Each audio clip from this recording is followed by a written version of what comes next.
plano para sa buong bayan. Kung walang data, saan kami magsisimula? Pananaliksik ang unang hakbang para masigurong may kabuluhan ang ginagawa namin.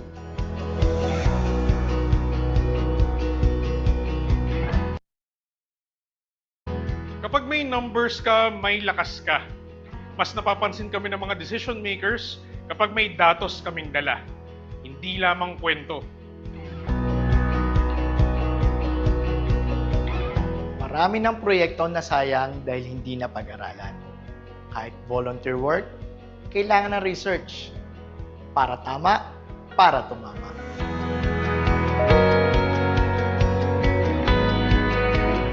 Ang polisiyang walang basihang empirikal, para kang naglalakad sa dilim. You might move, but you're not really getting anywhere.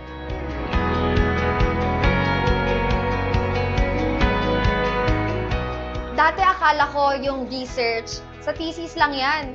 Pero nung nakita ko kung paano siya gamitin sa policy making, ibang level, dito mas nagkaroon ako ng respeto para sa datos. Malaking tulong kung pinag-aaralan muna ang bago patakaran. Kung may research, mas maayos ang daloy, mas naiintindihan namin, mas madaling sundin.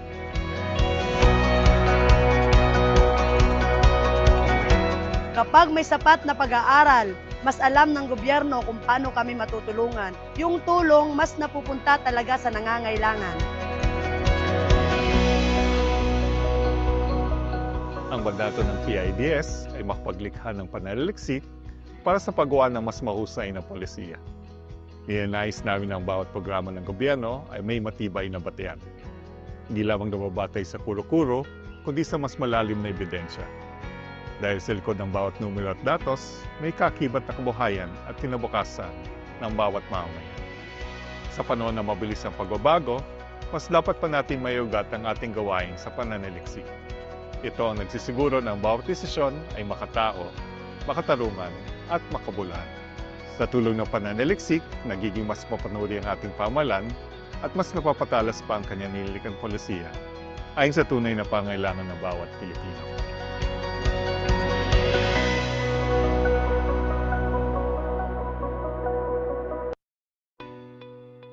In need of references for your research? Do you want a digital library that you can access for free anytime and anywhere? You don't have to look far. SERPI is here for you. SERPI is an online database of socioeconomic materials produced by the Philippine Institute for Development Studies, government agencies, research and academic institutions, and international organizations based in the Philippines. It is the country's first online repository of socioeconomic information, created for policymakers and development practitioners, researchers, educators, and students. To access SERPI, just visit the PIDS website and click the SERPI widget under the Databases tab, or type serp-p.pids.gov.ph. SERPI has a wide variety of materials such as journal articles, books, research papers, working papers, policy notes, audiovisual materials, and more. As of 2022, SERPI has more than 60 partner institutions contributing knowledge resources to the database. SERPI provides a comprehensive coverage of references encompassing 22 research themes: labor and education, gender and development, poverty, technology and innovation, trade and industry, and many more. On the enhanced website of SERPI, you can filter your research by keyword or author, publication type, research theme, or year published, all at the same time. SERPI has more than 7,000 publications and audiovisual materials that you can access and download for free. What are you waiting for? Visit SERPI now. Socioeconomic Research Portal for the Philippines, innovating knowledge exchange and policy research. So what is PIDS? For over 40 years, the Philippine Institute for Development Studies, or PIDS, has been the country's foremost socioeconomic think tank.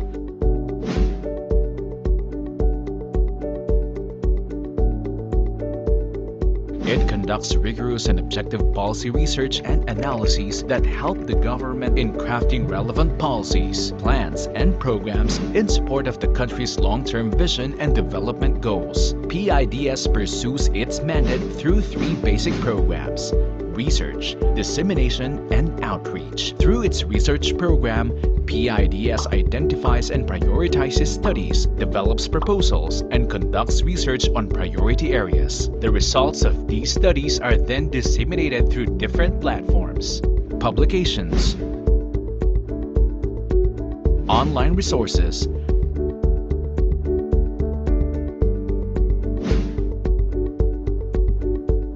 PIDS Corner, seminars, and the Development Policy Research Month, or DPRM, held every September. To shed light on key policy issues, the advice and expertise of the Institute's research fellows are also sought by policymakers, government agencies, private sector, and civil society. Since 1977, PIDS has completed numerous policy studies on a wide range of development topics.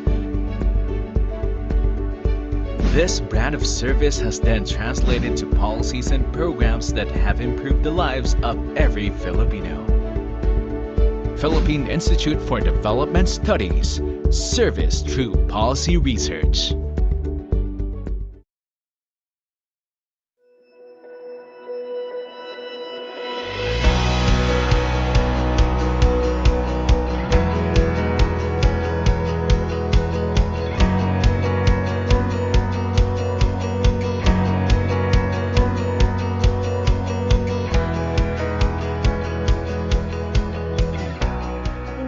Magplano para sa buong bayan. Kung walang data, saan kami magsisimula? Pananaliksik ang unang hakbang para masigurong may kabuluhan ang ginagawa namin.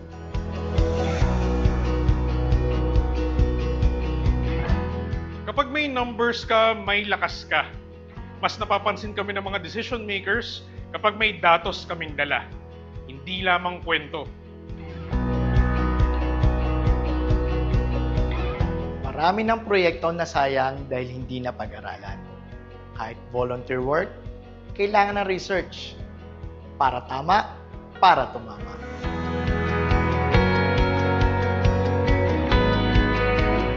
Ang polisiyang walang basihang empirikal, para kang naglalakad sa dilim. You might move, but you're not really getting anywhere.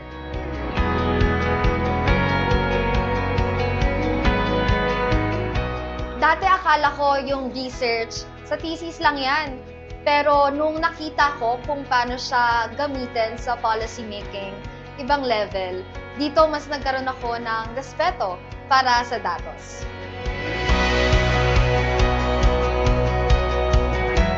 Malaking tulong kung pinag-aaralan muna ang bago patakaran. Kung may research, mas maayos ang daloy, mas naiintindihan namin, mas madaling sundin.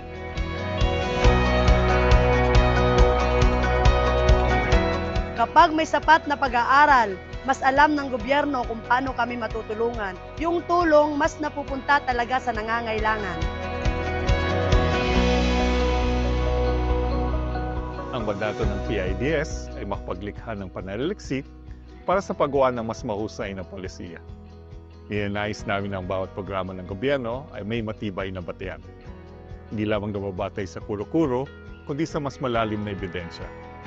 Dahil sa likod ng bawat numero at datos, may kakibat na kabuhayan at kinabukasan ng bawat mamamayan. Sa panahon na mabilis ang pagbabago, mas dapat pa natin mayugat ang ating gawain sa pananaliksik. Ito ang nagsisiguro ng bawat desisyon ay makatao, makatarungan at makabulan. Sa tulong ng pananaliksik, nagiging mas mapanuri ang ating pamahalaan at mas napapatalas pa ang kanyang nililikang polisiya ayon sa tunay na pangailangan ng bawat Pilipino.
Welcome to the PIDS webinar series. Before we start our virtual event, we have some reminders. For attendees, your microphone is automatically muted upon entry. If you wish to join the discussion, click the Q&A icon, type your question, and click send. For Facebook viewers, you may send your question using the comment section. Remember to keep your questions concise and direct to the point. We will screen all questions to ensure that they are relevant to the webinar topic and the presentation. The moderator will read the questions during the open forum and cover as many as possible depending on the available time. This webinar is being recorded and live streamed on the PIDS and SERPI Facebook pages. The recording will also be made publicly available on the PIDS YouTube channel. Thank you for joining us, and we look forward to your active participation.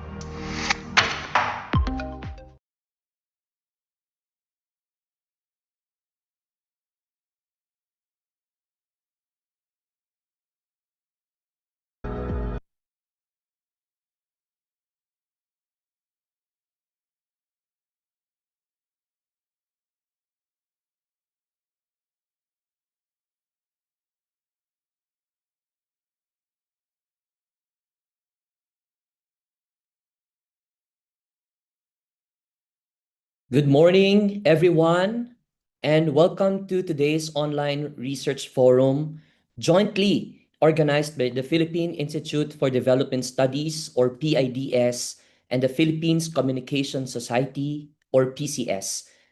I am Dr. Jomar Redubla, one of the Board of Directors and the Assistant Treasurer of Philippines Communication Society and the Director of FEU Cavite Basic Education Department.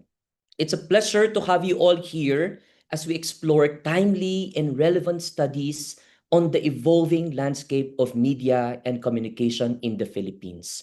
And today's event brings together experts and practitioners to share insights that shed light on the dynamics of competition in Philippine mass media and the influence of digital spaces on public discourse.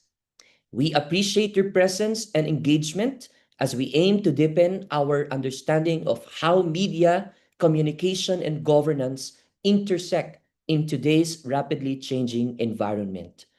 To officially open our program, we are honored to have with us the President of the Philippine Institute for Development Studies. Please join me in welcoming Dr. Philip Arnold Tuaño, President of PIDS.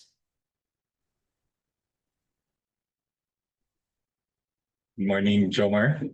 Ladies and gentlemen, esteemed colleagues and partners in policy and research, good morning.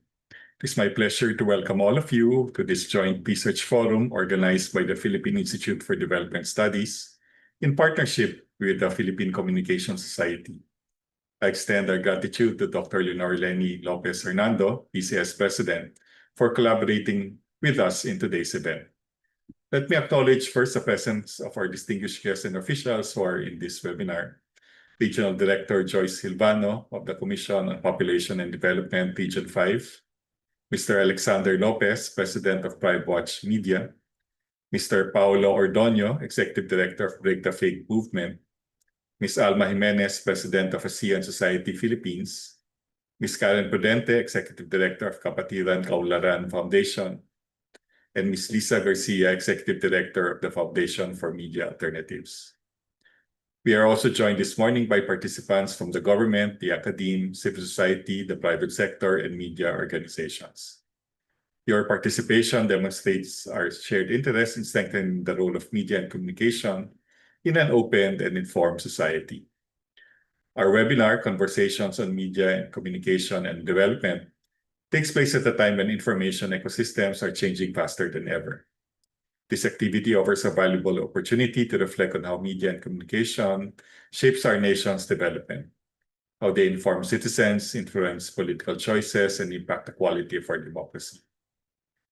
According to an article by the Congressional Policy and Budget Research Department of the House of Representatives in 2024, about 73% of total population comprise active user identities, and 41% of them use social media as a primary source of news and information. At the same time, television and radio continue to reach Filipinos, especially outside urban centers, where households still rely mainly on broadcast and print media for their daily use. The coexistence of the traditional and digital media illustrates the adaptability of Philippine communication systems and the diverse ways citizens access information. While the Philippine media has remained a vital pillar of our democracy, serving as a bridge between government and its citizens, it has always been challenged by persistent structural and ethical issues. The ownership of media organizations continues to be highly concentrated in a few conglomerates, often linked to political and economic elites. This concentration of ownership affects not only the diversity of voices and perspectives in the public sphere, but also the kinds of issues that are highlighted or neglected in news and public discourse. The commercialization of broadcast and print industries has further skewed media content towards entertainment and celebrity-driven programming, crowding out spaces for public affairs, civic education, and development-oriented journalism. This commercialization impacts on the public interest and has been perceived to restrict the media's ability to serve as a platform for inclusive dialogue and social accountability. Digitalization also brings new opportunities and responsibilities. Social media has expanded platforms for civic engagement and public expression, yet it has also concerns about misinformation, disinformation, and content credibility. As highlighted in an article by the Center for Strategic and International Studies, digital spaces played a major role in shaping voter perceptions during the 2022 national elections, demonstrating both the potential and the complexity of online communication in democratic processes. Amidst this development, freedom of speech and access to information remain core democratic values. The Philippines continue to advance openness to the implementation of Executive Order on Freedom of Information, or FOI, but a comprehensive FOI law covering all branches would further institutionalize transparency and strengthen public trust.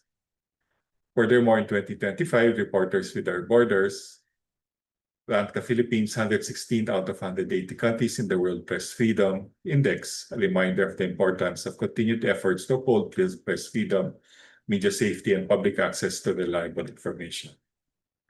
In this evolving context that today's webinar takes on special relevance, we will be hearing findings from two complementary studies that offer valuable insights into the different dimensions of the Philippine media landscape.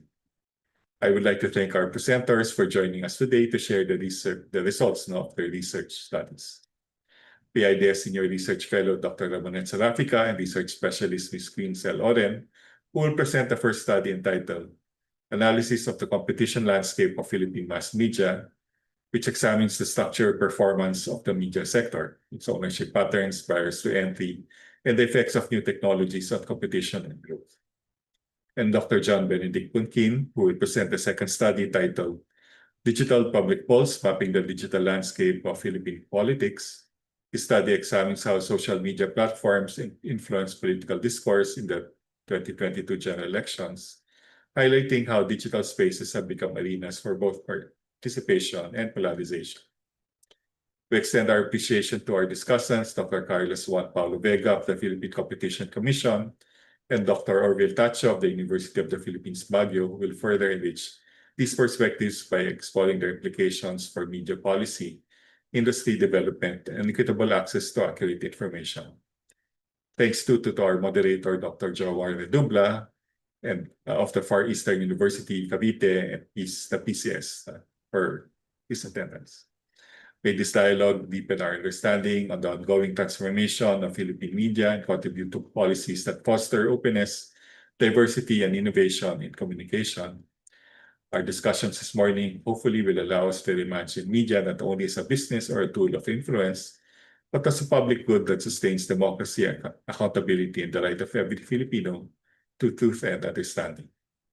Maraming salamat. I now turn over you to Dr. Redumbla.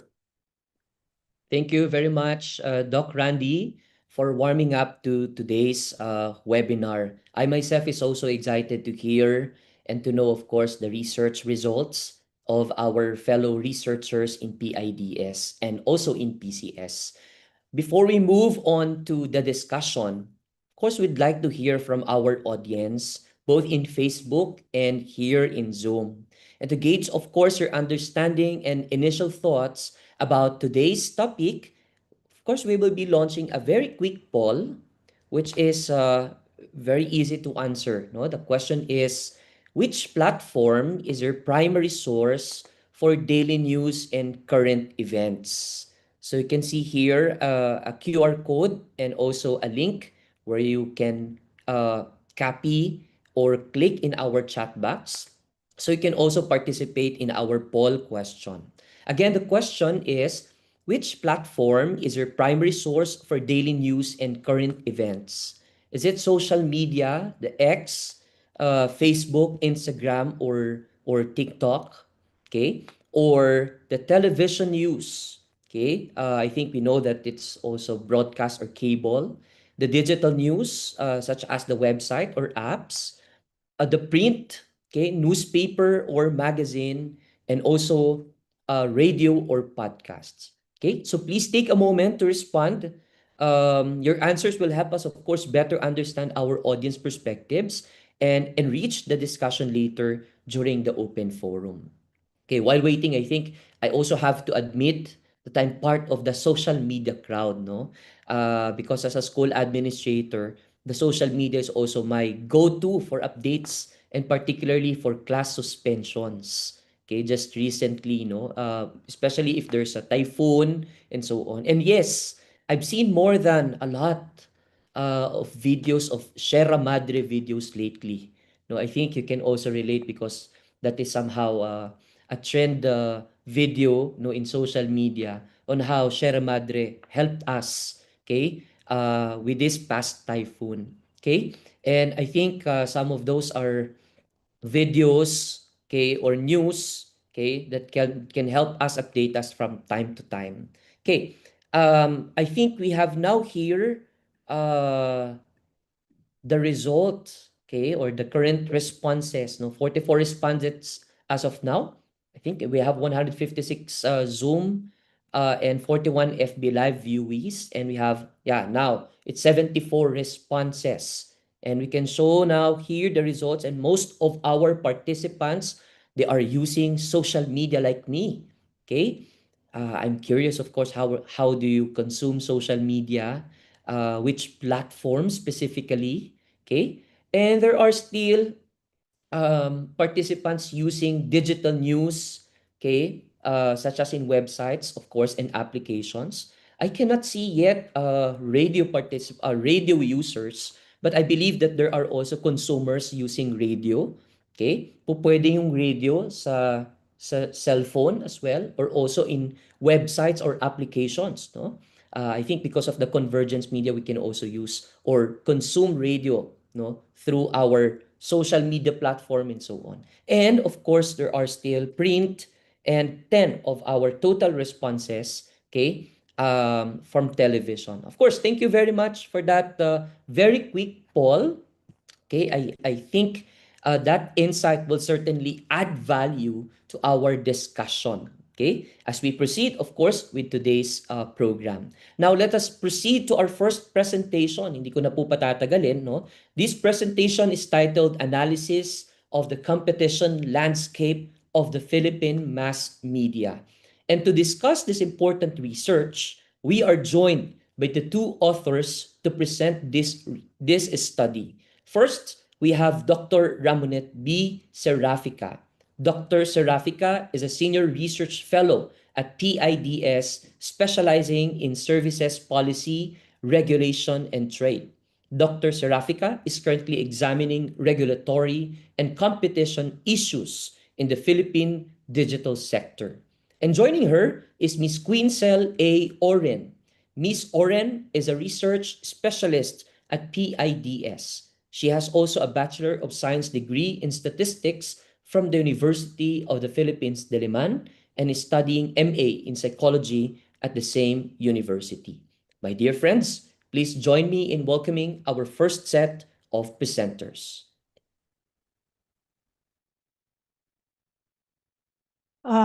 Thank you, Dr. Redubla, and good morning, everyone. So our presentation is based on a paper that we prepared last year. Next slide, please. Okay, so our presentation will be organized as follows. I will start by providing the motivation behind the study and why it is important to examine competition in this sector.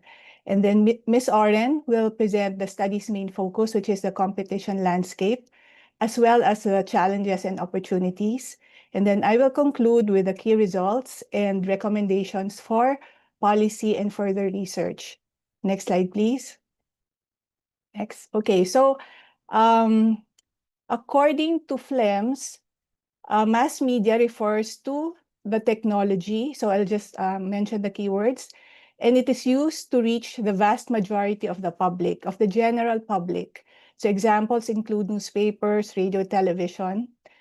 And mass media industries, in terms of their contribution to GDP and employment, at least in 2023, if you look at information and publishing industry, they accounted for 0.25% of GDP and less than 1% of total employment in 2023. In addition, mass media is part of the creative sector and a core element of the digital economy.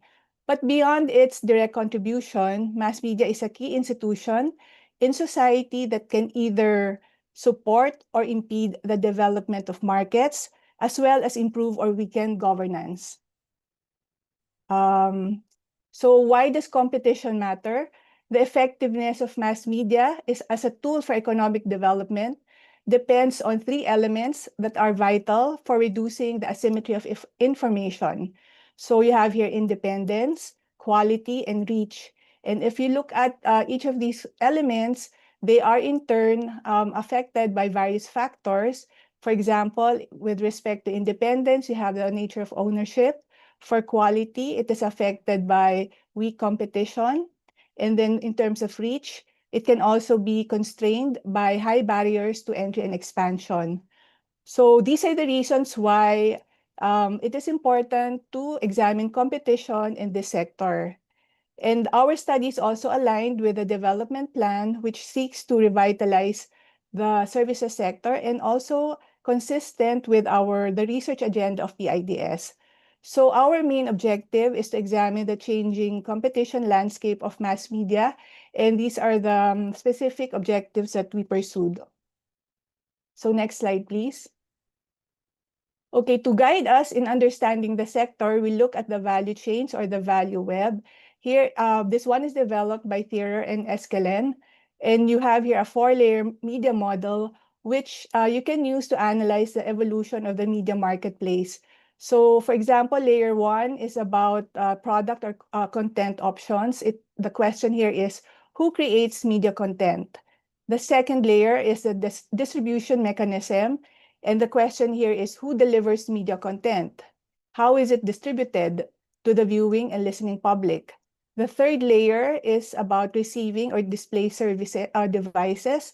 And the question here is, how is media content received by consumers? And then the fourth layer is about personal storage options. How do citizens retain media content? Next slide, please. And here's a more recent model. The World Economic Forum and Accenture developed a media value web with 3 components: content creation, distribution, and consumption. You will notice that from the previous slide that I showed, this one shows more like a compressed depiction of the sector. And this is in line with the digitalization or with the emergence of digital technologies, which now align or allows the convergence of services as well as technological convergence. So in our study, we will focus primarily on layer 2 and layer 1, although we will also touch on the other segments in the course of the discussion. Next slide, please. So in terms of our methodology, a commonly used method to measure ownership and concentration and to illustrate the structure of a market is the N-firm concentration ratio. So in this study, we focus on the market share of the top 4 establishments. And then another index is called the Herfindahl-Hirschman Index. It is also widely used measure of market concentration and a proxy for market power. And It is an efficient indicator in revealing the presence of a large firm in the population of firms. So we also added a third indicator, and because it has been suggested that market power by itself does not accurately reflect media diversity, and as a result, an index that considers the quantity of voices available is necessary. So it is called MOCD, or the Media Ownership and Concentration Diversity Index. And it generally reflects the availability of alternatives. So even if they are small firms, it still enables the emergence of divergent and conflicting perspectives, which is valued. Okay, and then in terms of our sources of data and our methodology, we use both quantitative and qualitative methods. So these are the sources of our data, and we also conducted select key informant interviews. Next slide, please. So in terms of the literature on media and competition, one of the earlier cross-country studies on media ownership was done in the early 2000s, which examined ownership patterns in almost 100 countries and found large shareholdings of government and or private families. So ownership by families is consistent with the concept of amenity potential, whereby non-financial benefits such as political influence and fame are associated with media ownership and control. So interest in media ownership has not waned through the years, and a trend toward increased concentration of media ownership is a growing concern globally. So here, what we've shown on the screen are just the different monitoring mechanisms that exist today. And I won't go over them because they're in our report. And just to say that this study is not part of any of these multi-country projects, as this is an in-house initiative of PIDS. So I will now stop and let Ms. Queen present the next part of our study. Thank you. Thank you, Ma'am Monette. Next slide, please. Next slide. Okay. To better understand media ownership in the Philippines, we use the layered media model, which highlights the interconnectedness and diversity of media operations.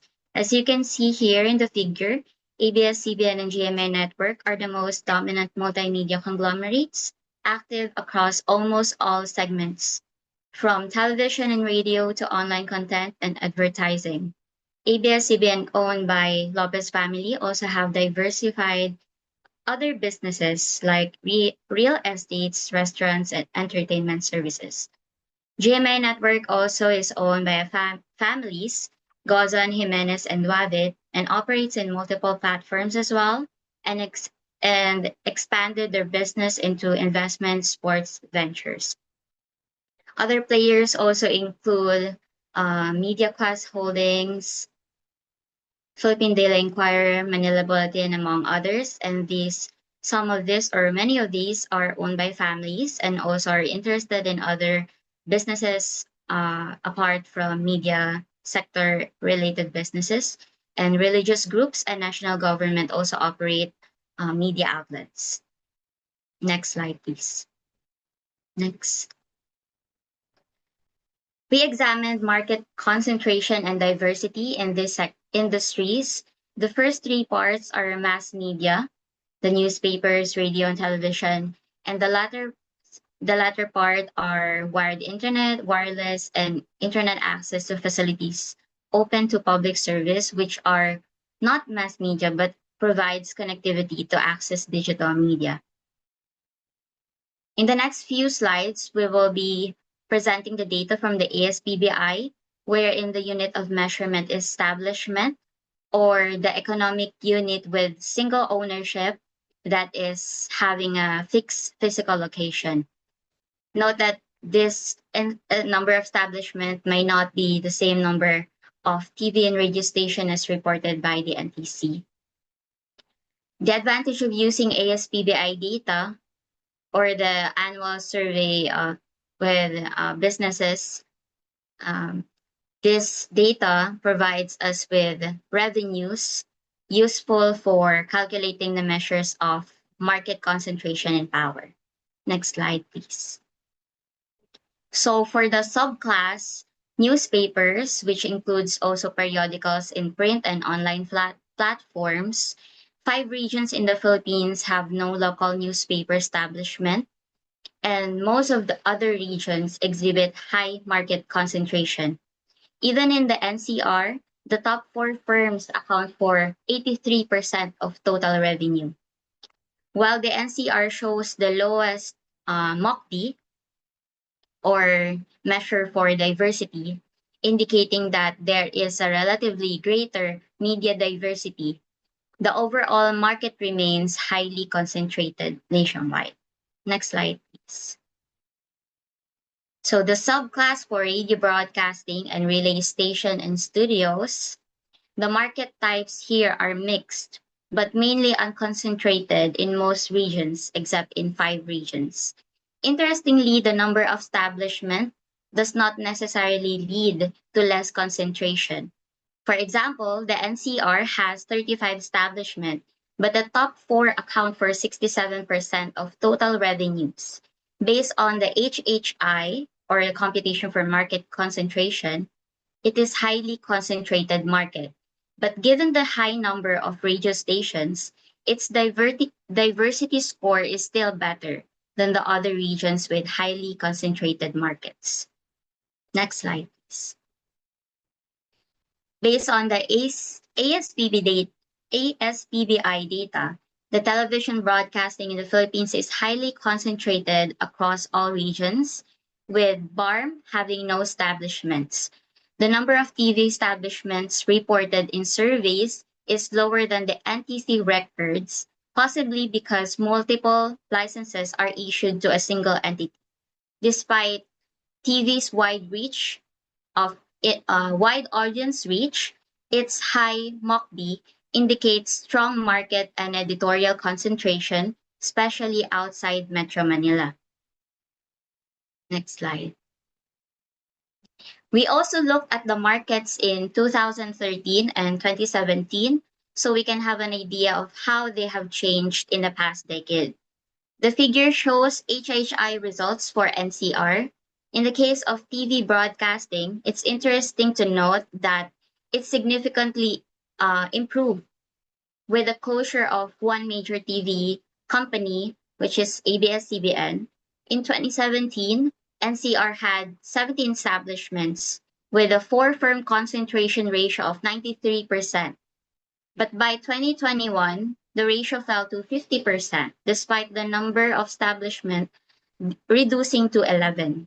This means that the establishment that exited the market had a significant market share, and this exit led to less concentration.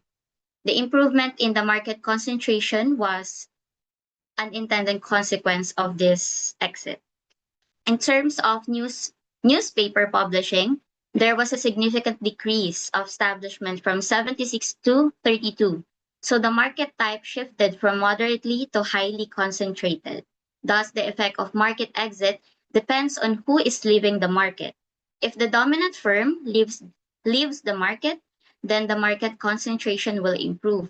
But if the smaller firms leave, the market concentration increases. Next slide, please.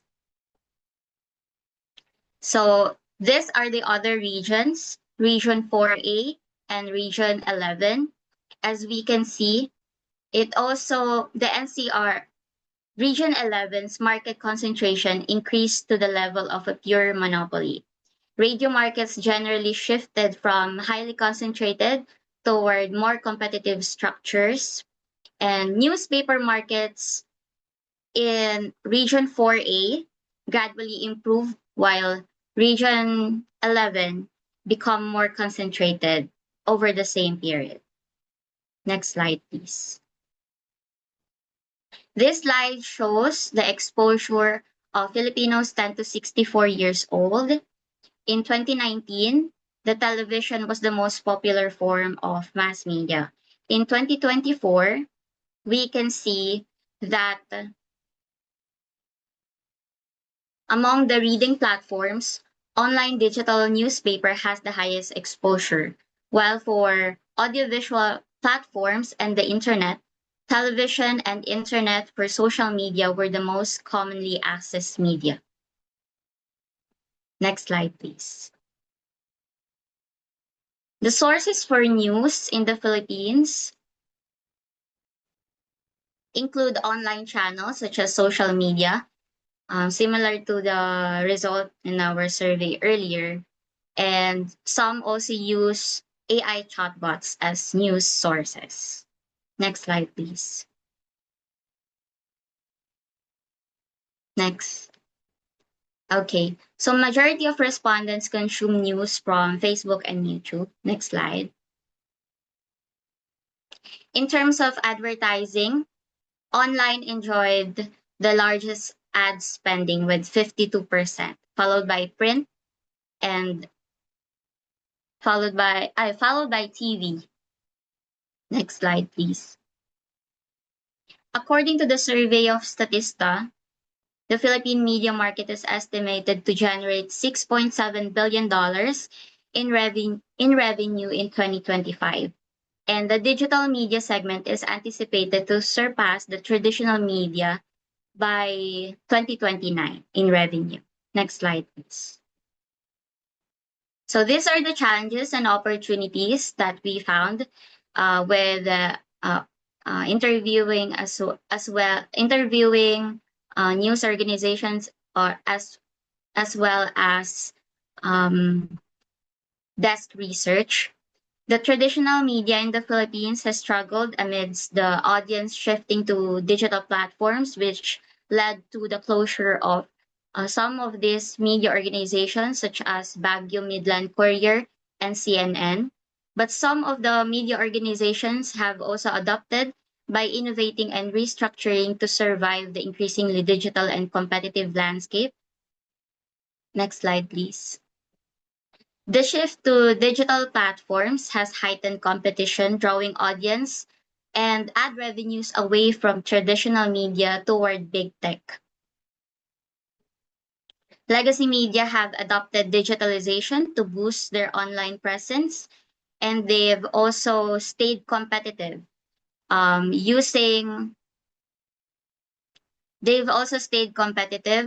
by providing reliable and local content news.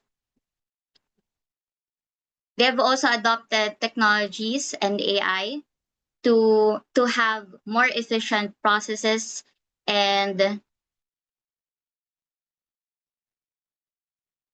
next slide. Next. The media sector also have major challenges, including limited access to government data, costly regulations, and foreign ownership limits. These issues are worsened by attacks on media personnel, funding constraints, and weak implementation of FOI or Freedom of Information policy, all within an economic and political environment marked with violence against personnel and low regional incomes outside the capital region.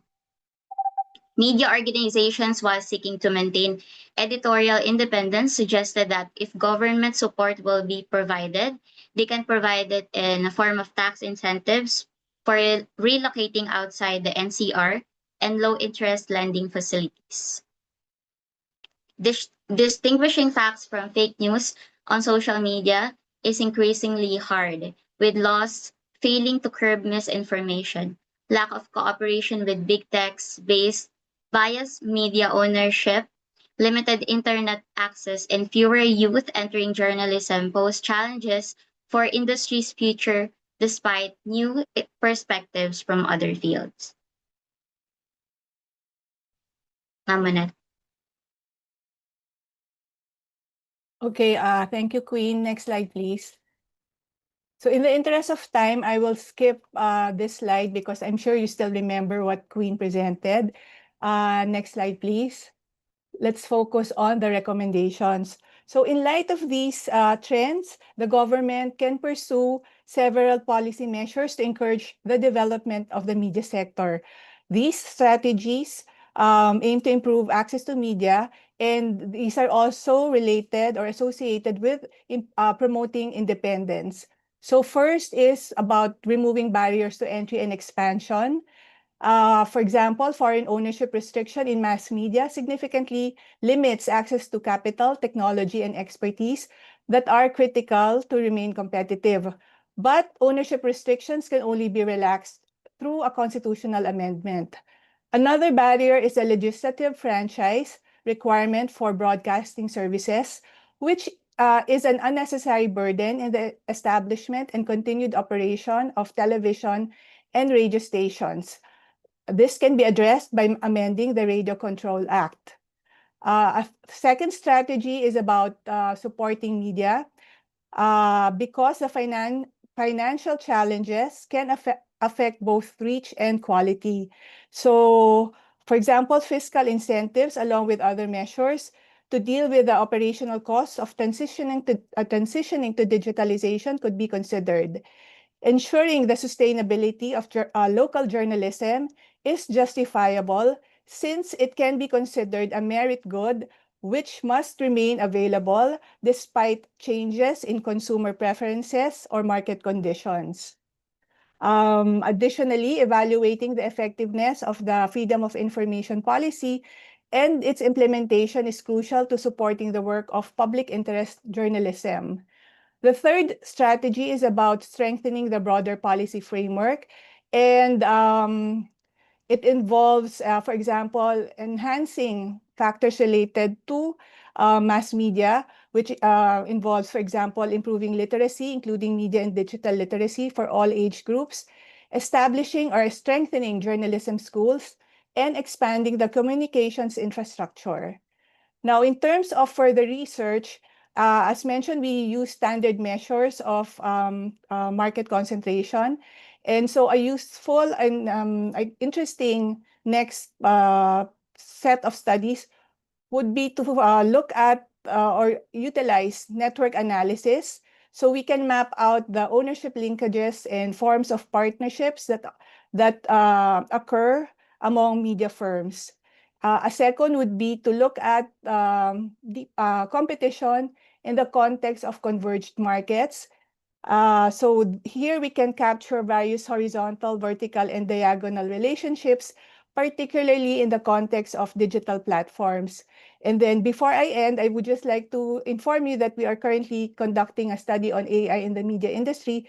So hopefully we can share our results again next year. So that concludes our presentation. Thank you so much.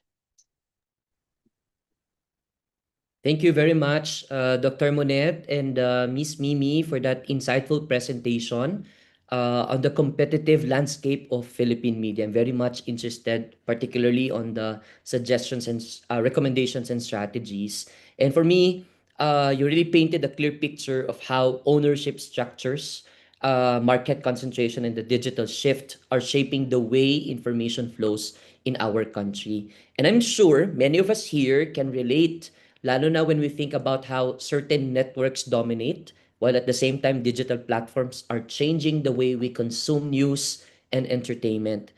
Ang ganda po ng reminder, no? Competition in media is not just about economics, but also about diversity of voices, democratic participation, and inclusivity. Okay? Maraming salamat po, ma'am. Then we now move on to our second presentation, titled Digital Public Pulse, Mapping the Digital Landscape of Philippine Politics, which is published in the Philippines Communication Society Review and authored by Dr. John Benedict A. Bunkin and Dr. Fatima. This research will be presented today by Dr. John Benedict A. Bunkin, who is an assistant professor at the UP Department of Communication Research, a Fulbright scholar with a PhD from the University of Oregon. He specializes in science communication, digital media, and youth engagement, and teaches quantitative methods and data analytics. Everyone, let's give him a virtual round of applause. Hello, good morning, everyone. All right. Again, thank you to PIDS and PCS for the opportunity to share our research at this webinar. It's been 3 years since we completed the Digital Public Pulse project, and I'm happy that people are still taking interest in the work that we've done on the digital landscape of Philippine politics. Again, my name is Ben. I'm the coordinator of the Philippine Media Monitoring Laboratory of the UP Department of Communication Research and co-convener of the Digital Public Pulse project. I'm presenting this on behalf of my co-convener, Fatima Gao, who is currently finishing her PhD at Northwestern University in the United States, and the members of the PMM lab, Dr. Hernan Paragas, Dr. Julian Baldo Cobelo, and Dr. Chen San Pascual. Next slide, please. Thank you. All right, so the Digital Public Pulse is a project that we started during the pandemic, a year before the presidential elections in 2022. It's an interdisciplinary initiative where we collaborated with experts from UP Manila and the UP Department of Political Science, as well as partners from industry and civil society such as Rappler and AI for Gov, to explore the intersection of digital publics, social networks, and media convergence.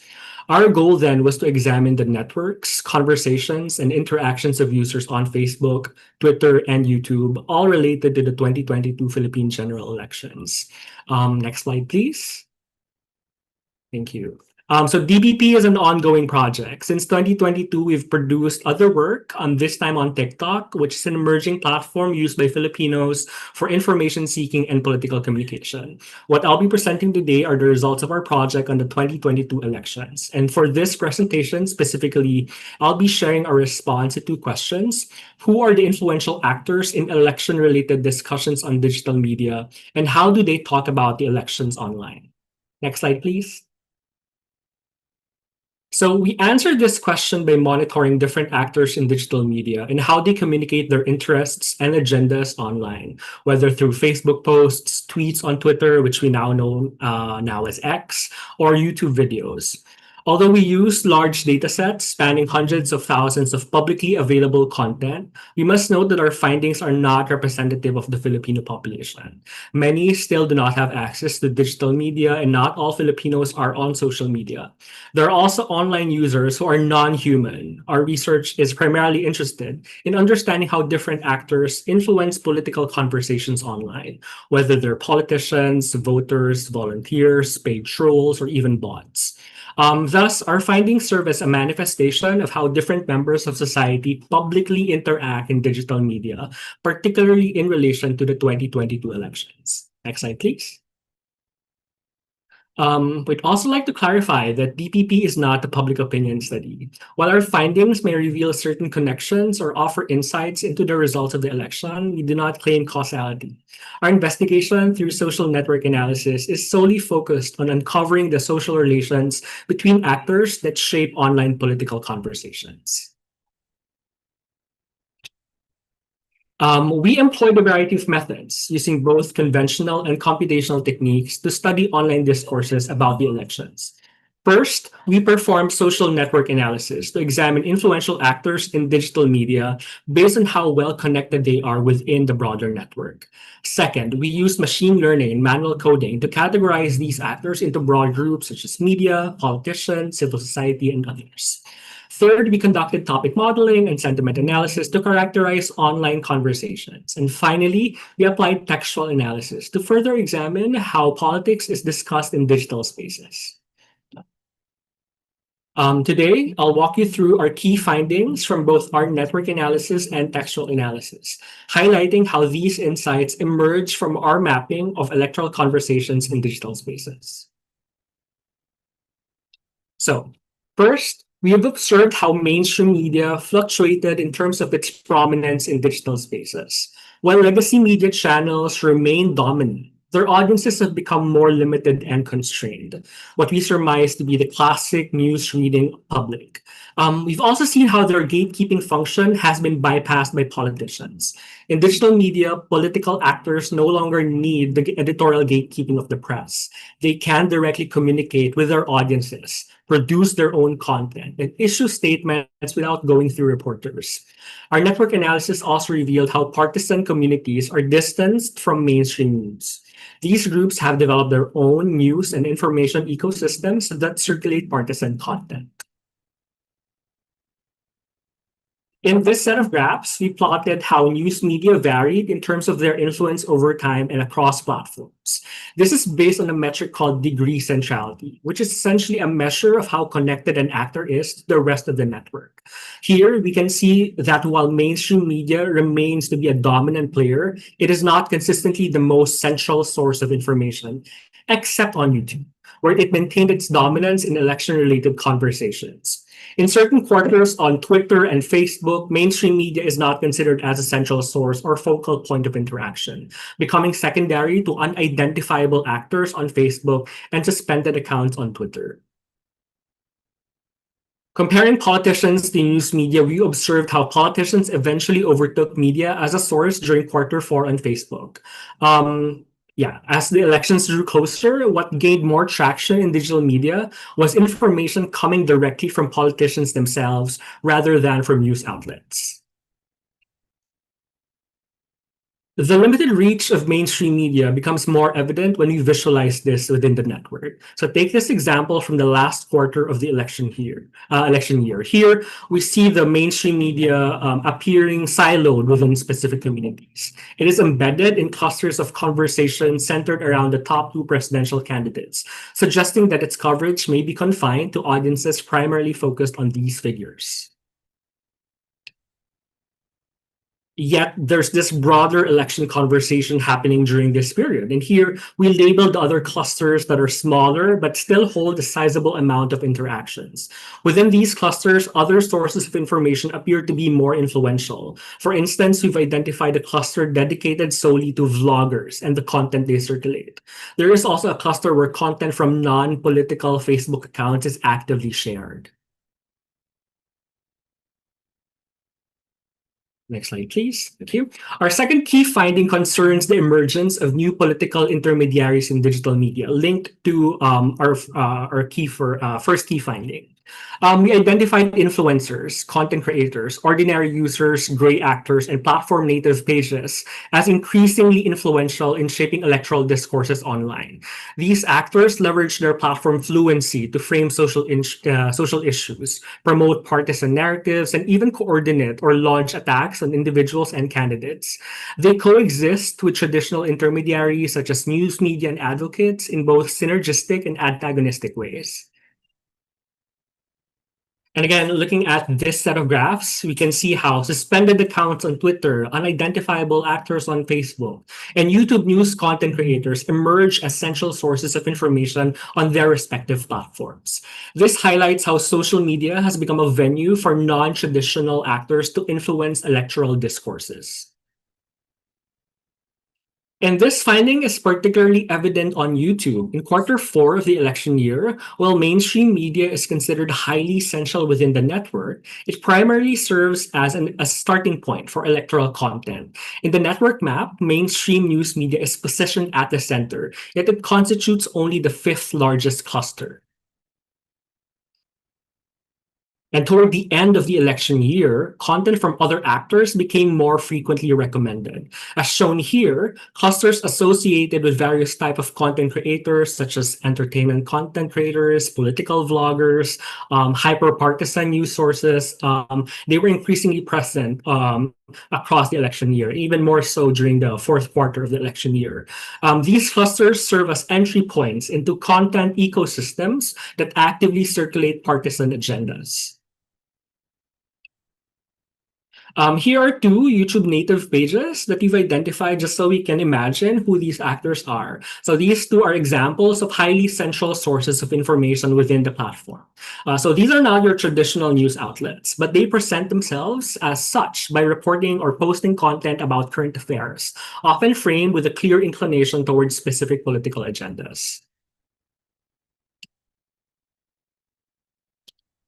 All right. Another type of new political intermediary that we've identified are what we call gray actors. So these are individuals or entities with obfuscated, ambiguous, or untraceable identities and political affiliations who actively participate in the political discourse. On the right side of the screen is a network of Facebook pages engaged in what we refer to as coordinated inauthentic behavior. It's a posting strategy wherein multiple pages share the same content within a short period of of time to amplify reach and create an illusion of scale. So non-political Facebook pages are involved in this practice, forming a distinct community within the election landscape. In the network map that's shown here, these are the nodes that are numbered in red, and they include hugot pages, quotation pages about love life. There are also meme accounts, entertainment channels, gaming pages, and even vlogging accounts. So while they appear to be non-political and present themselves as such, they actively engage in political activities and even participate in coordinated political behaviors. Our third finding illustrates how civic politics has been superseded by celebritized politics. Entertainment personalities, entertainment media, and fandoms have become increasingly powerful and visible figures in digital media, enabling them to reach politically disinterested audiences and bring political content closer to them. For instance, K-pop groups or K-pop fandoms are using, K-pop language to sort of talk about the elections on Twitter. At the same time, you find that progressive groups and civic organizations lack visibility, at least during the 2022 presidential elections, particularly when it comes to the conversations about the elections during that time. These are spaces that are important, where their advocacies and agendas deserve attention and can be highlighted, especially as online publics make decisions about politics. And indeed, based on sheer presence alone, civil society actors appear in the middle to bottom half of the list, indicating their limited visibility across all the social media platforms that we've examined. In looking at their centrality as sources of information, civil society actors consistently fall toward the bottom end of this list. This suggests that their posts are not as widely circulated on Facebook. They're rarely recommended by algorithms on YouTube, and they receive limited engagement on Twitter. And finally, we found that platforms have become new bailiwicks, digital territories associated with specific political candidates as they activate and consolidate communities within these spaces. This digitally activated turfing enables political actors to accumulate political capital online, expand their presence and visibility, and maximize their reach across platform-specific publics. So let's use Facebook as an example. In Q1 of the election year, Marcos-aligned accounts formed the 7th largest cluster in the network. This indicates an early but modest presence, suggesting that while these accounts were already active, their influence and reach had not yet peaked at this stage of the campaign. Right. In Q2, we observed a significant expansion of the Marcos-aligned cluster on Facebook, alongside his allies at the time, Sara and Rodrigo Duterte. However, this cluster still showed signs of interaction with other political candidates, such as Isko Moreno and Panfilo Lacson, indicating a more fluid network structure where partisan boundaries had not yet fully solidified. In Q3, this consolidation becomes more evident as Marcos and Duterte-aligned communities merge into the largest cluster on Facebook during this period. So this signals a strategic unification of digital support bases, amplifying their visibility and influence within the platform's election discourse. And by Q4, this consolidation had become even more pronounced. Accounts and news media aligned with Marcos Duterte tandem dominated election-related discourses on Facebook, with their content being widely shared across multiple pages and groups. This amplification reflects a highly coordinated digital presence, enabling their narratives to permeate broader segments of the platform's user base. Now, let's turn to Twitter, which eventually became known as a platform bailiwick of woke audiences and liberal-leaning users, an environment where Robredo enjoys a substantial following.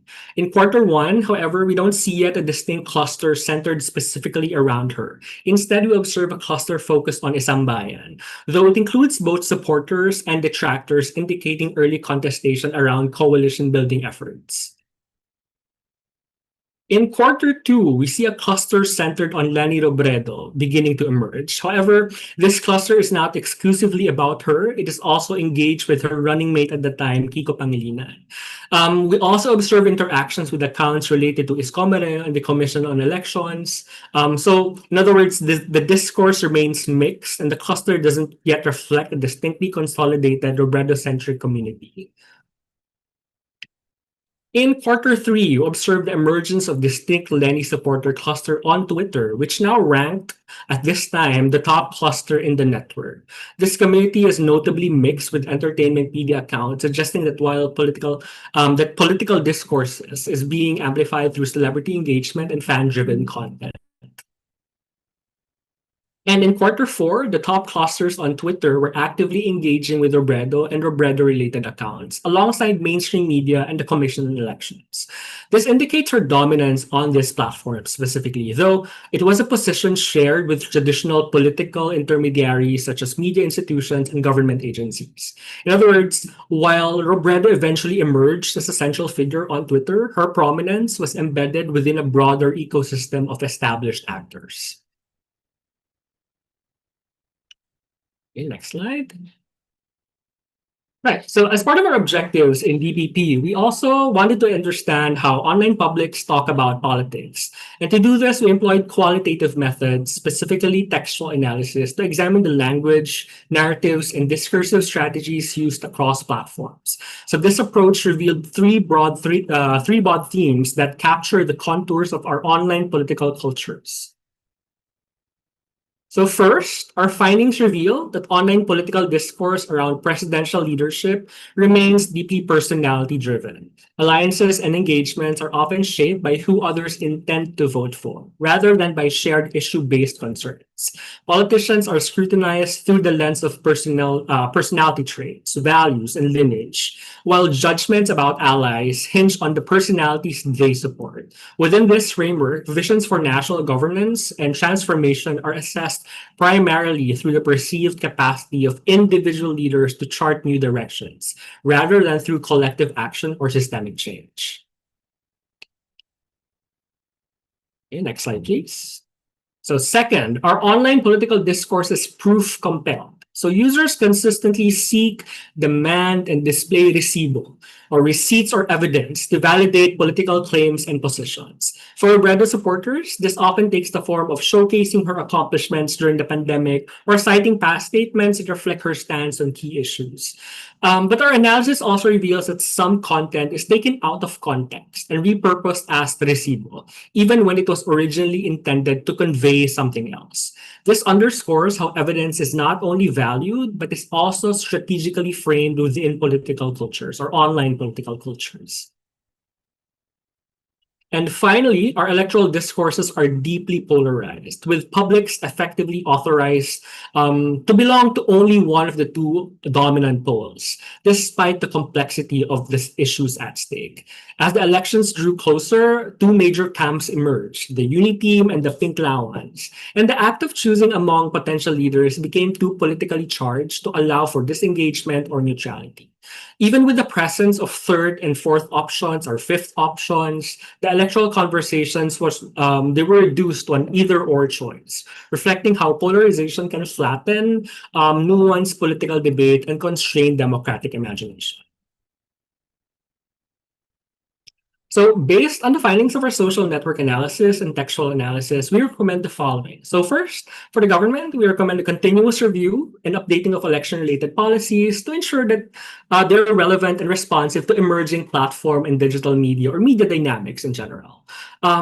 We also recommend the review and updating or recalibration of media literacy curricula and programs to reflect contemporary media technologies and practices, equipping citizens with the critical skills needed to navigate complex digital environments and engage meaningfully in democratic processes.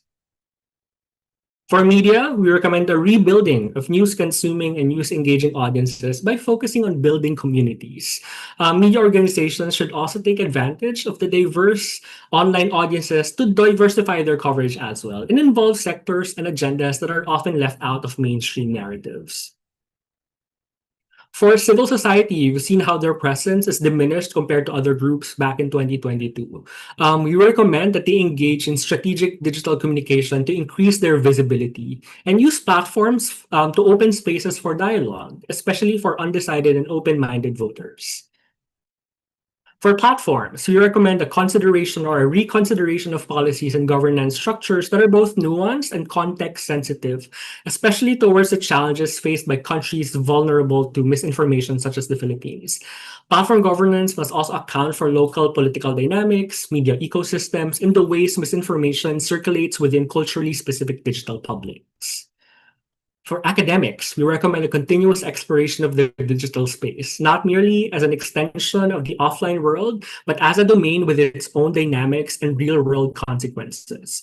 We also encourage academics to be more present in digital media, serving as purveyors of truth by sharing research online and becoming more visible as experts who can offer legitimate evidence-based information. And lastly, for the public, we emphasize the need to become more conscious of the platforms that we all use and the information that we all consume. Citizens should leverage on the affordances of digital media to demand accountability and transparency. We've seen encouraging signs of this lately with ongoing conversations about corruption gaining traction online. And we hope this momentum continues as publics become more engaged in social issues and build communities that translate social media discourse into meaningful action. Okay, next slide. So just my thank you slide. So thank you once again. The findings I've shared today are just top line insights from nearly 400 pages of the report that we've compiled. You may scan the QR code in the screen to access the full report, and we hope it proves useful in everyone's work and reflection. On behalf of the PMM Lab and the Department of Communication Research, maraming salamat. Okay. So, maraming salamat po, Dr. Bunkin, for that eye-opening presentation on digital public pulse, no? And of course, what you shared really hits home for all of us. We saw how mainstream media, while still present, is often bypassed by politicians and partisan communities. And instead, no, influencers, vloggers, and even meme pages are now shaping the narratives that we see online. And I'm sure many of us here can relate. Every time we scroll through our Facebook, the X, or YouTube, we encounter not just news but also entertainment personalities, the fandoms, and viral content that suddenly become part of that political talk. Nakakatuwa minsan, pero at the same time, no, it shows how celebritized politics can overshadow civic voices and organizations. And para po sa akin, what struck me most is the reminder that our election discourses are personality-driven, proof-compelled, and deeply polarized. No? Well, these are things that we all experience firsthand, whether it's the endless resibo culture, the focus on candidate traits, or the heated debates that divide our feeds. Thank you again po, Dr. Bunkin, for helping us see the bigger picture. I think that your study challenges us to reflect on our own media habits and ask, no, like, how can we, as citizens, educators, and leaders, reclaim digital spaces for constructive dialogue and democratic participation? Marami pong salamat ulit, sir.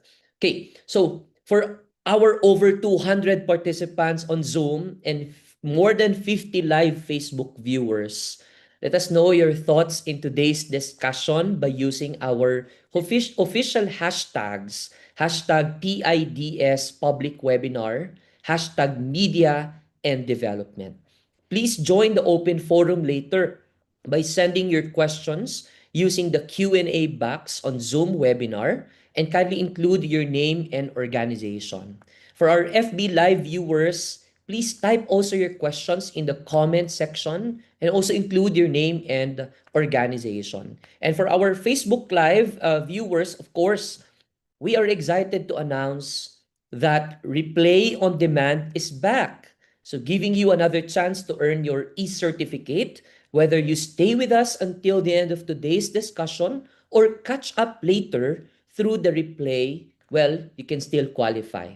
So simply scan the QR code on your screen and answer a short quiz. The link is also available in the comment section of this live stream, and you can also replay this live stream to answer the pop quiz.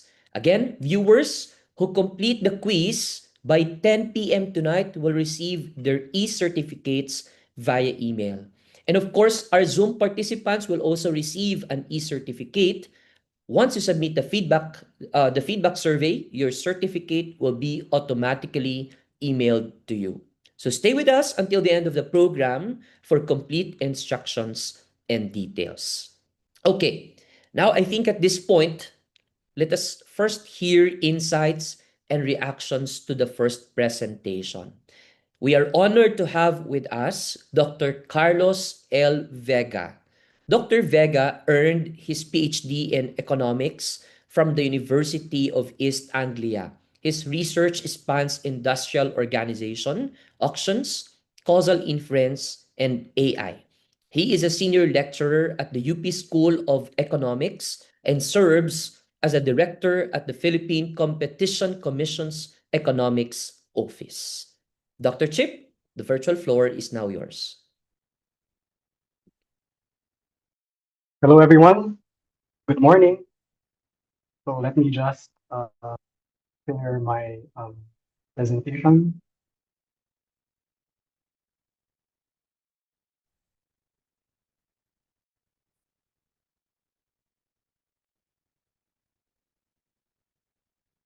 Okay, so good morning, everyone.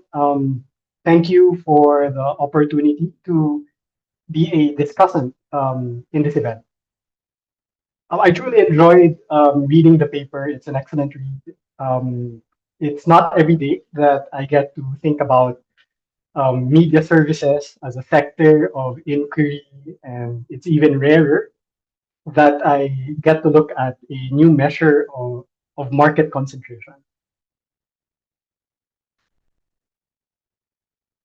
So as the synopsis of the paper focuses on the media sector of the Philippines, assessing competition in particularly 7 subclasses. It uses traditional metrics such as the CR4, concentration ratio of the top 4 firms, and the HHI, and includes a new measure, the MOCD, which is supposed to capture diversity of voice alongside concentration. Now, this is proposed by a book Nome and the International Media Concentration Collaboration came out with in 2016.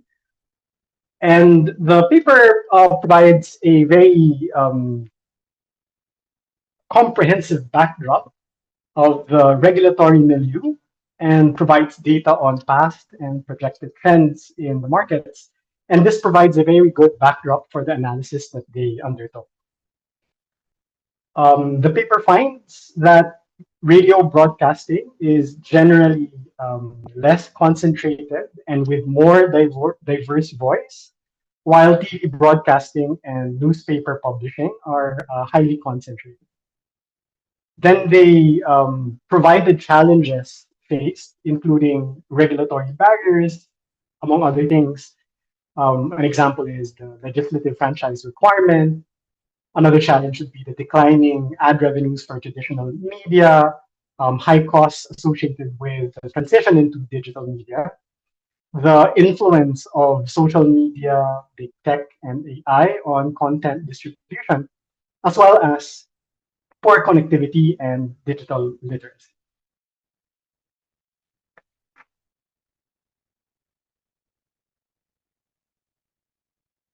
So it was a very good read. I would like to say first that I agree that the combination of consumption moving towards online platforms and having poor internet connectivity outside the NCR underscores the importance of understanding competition. It also highlights the need to pay attention to markets outside NCR so that we bolster efforts for enforcement as well as advocacy. The other point is that if we consider defining markets along boundaries of product and geographic dimensions, according to the extent that services are substitutes,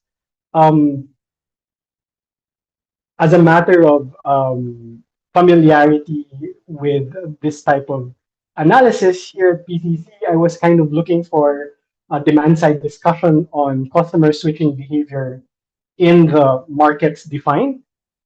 The other comment is that it might be of use in enriching the insights of the paper if we can characterize the competition in the Philippine media markets along the dimensions of non-price competition for content development and innovation, and possibly situating this alongside other countries, maybe those that have more extensive digital shift or have better connectivity in their markets.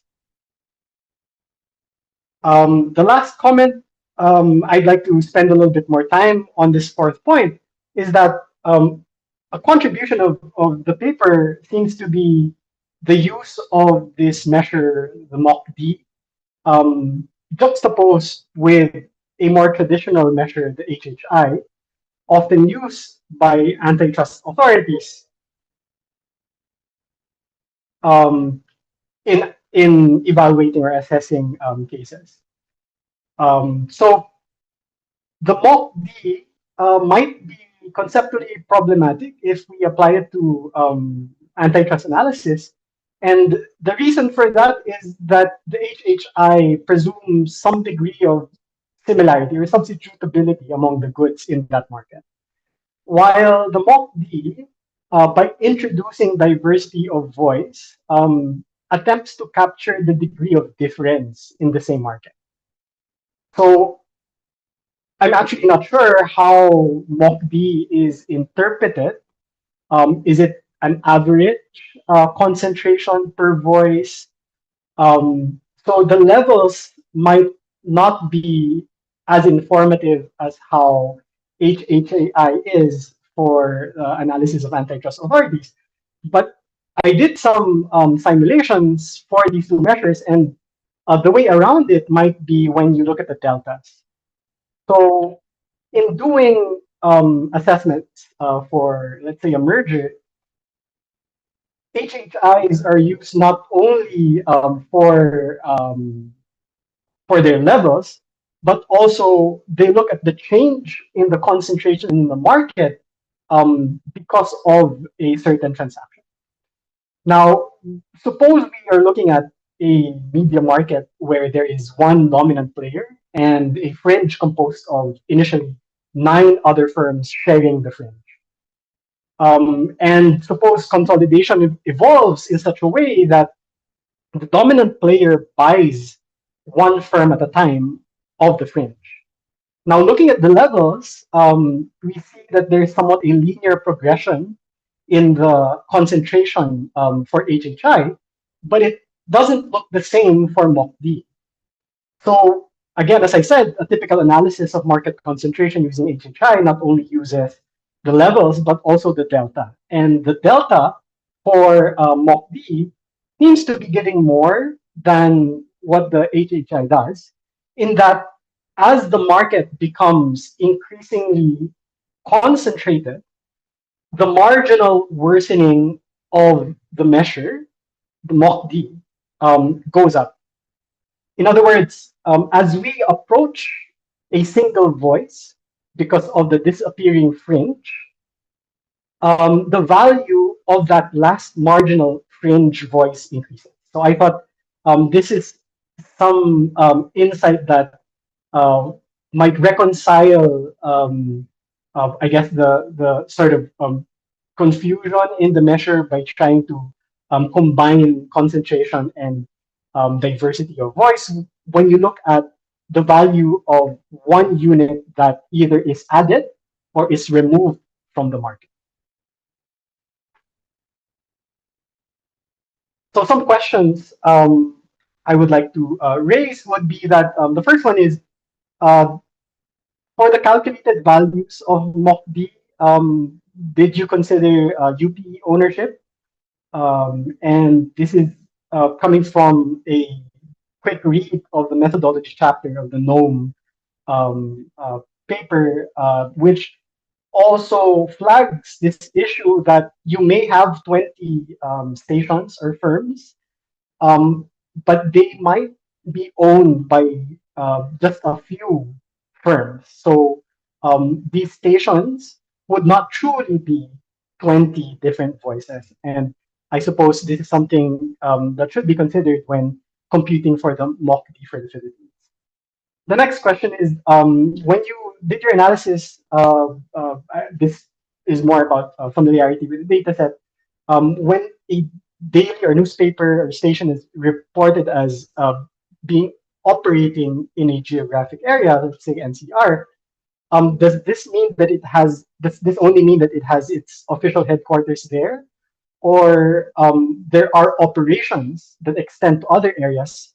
And if that's the case, how is it reflected in your findings? The third question is that the paper uses the four-layer model, but I was wondering how it incorporates the multi-sided nature of platforms, including for some content creators, advertisers, and consumers for more traditional setups. And lastly, this is again just a question that I wanted to ask. Would standard theories of harm need to be revisited if we try to incorporate diversity of voice? So your typical theories of harm of input foreclosure, customer foreclosure, do they need to be revisited, considering the observation that media owners have cross-sector interests and are often motivated, as mentioned in the paper, by amenity potential. So would this give rise to, I suppose, less standard theories like political foreclosure? So to kind of round out the discussion of the paper, I would like to say that I support the paper's strategy recommendations both for policy and research. And I look forward to more interface with PIDS and authors of the paper to look at competition in the mass media sector. So again, thank you very much for the opportunity to discuss this paper, and I'm looking forward to more conversations on it. Okay, so thank you very much, Dr. Cheap, for those very thoughtful reflections. What I really appreciate is, of course, how you connected the technical side of competition to the everyday realities that we all face. And I think it's a good reminder that while more and more people are consuming news and content online, there's a concern as well of poor connectivity outside NCR that makes access uneven, and that's something many of us here can relate to or agree, no? And I think the questions that you raised at the end of the presentation are most likely will really push us to think deeper about the role of media in democracy. Okay? Maraming salamat po, Dr. Cheap. Of course, we now proceed to the reaction for the second presentation. It's our discussant is Dr. Orville B. Tatcho. Dr. Tatcho is a professor at the UP Baguio Department of Communication and also Assistant Secretary of Philippines Communication Society. He's a Fulbright scholar with a PhD from the University of Alabama, and his research explores political discourse, rhetoric, and representations of Igorot indigenous peoples. Let us all welcome Dr. Orville. Hello, good morning, everyone. Thank you for the opportunity to present the work that we do in the communication discipline. I'd like to thank PIDS for that, the Philippine Institute for Development Studies. I don't have a PowerPoint presentation, so I hope that's okay, and please bear with me as I share my reflections. I view my role today as a discussant as the bridge or transition between the speakers and the open forum. So what I will be presenting or saying here are reflections that prompt the discussion and hopefully raise the questions to be addressed later. Okay, focusing on the presentation from PCS, I have 5 brief reflections on the report by Dr. Bongkin and Fatima Gao, published in the Philippines Communication Society or PCS Review. In their report titled Digital Public Pulse, Mapping the Digital Landscape of Philippine Politics, my first reflection has to do with the nature of data and how we view it in research or policy studies. Dr. Bongkin and Ms. Gao's study, using predominantly quantitative methods, directs us to a view of data as something that is always partial, incomplete, but can be supplemented and complemented depending on the aims of our study.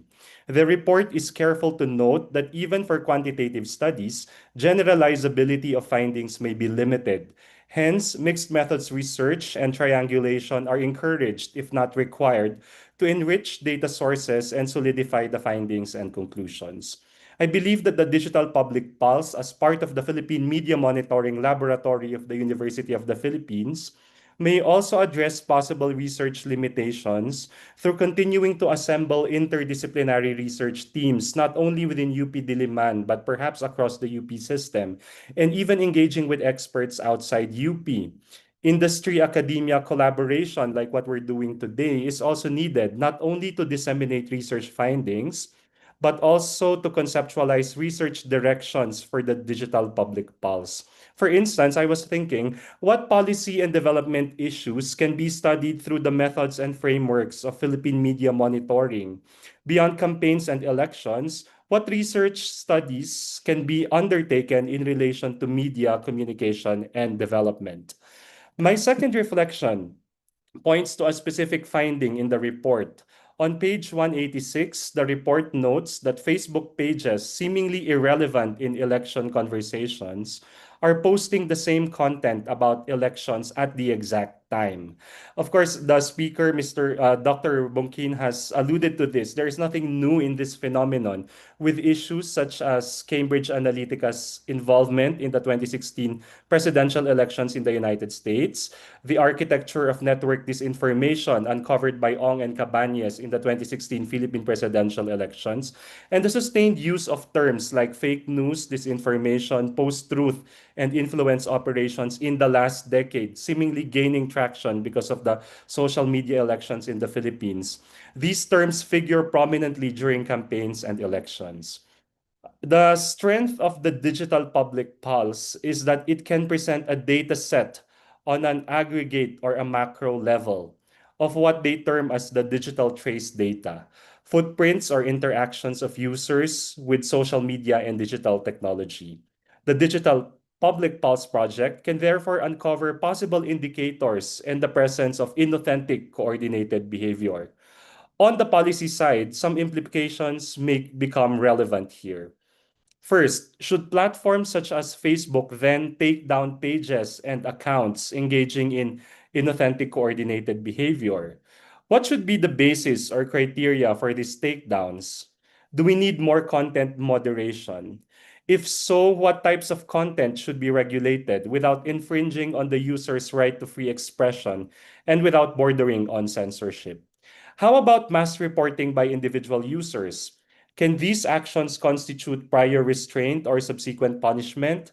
That is, in a polarized political environment, how can we ensure that our information ecosystem remains balanced and not partisan by only seeing points of view that we agree with? These are, of course, timeless questions, though they're no longer novel, right? That policy studies will certainly grapple with. Of interest to me as part of academia is the role of education. What kind of education do we need to arm ourselves against disinformation? Voter education may be short-term, becoming more prevalent only during elections.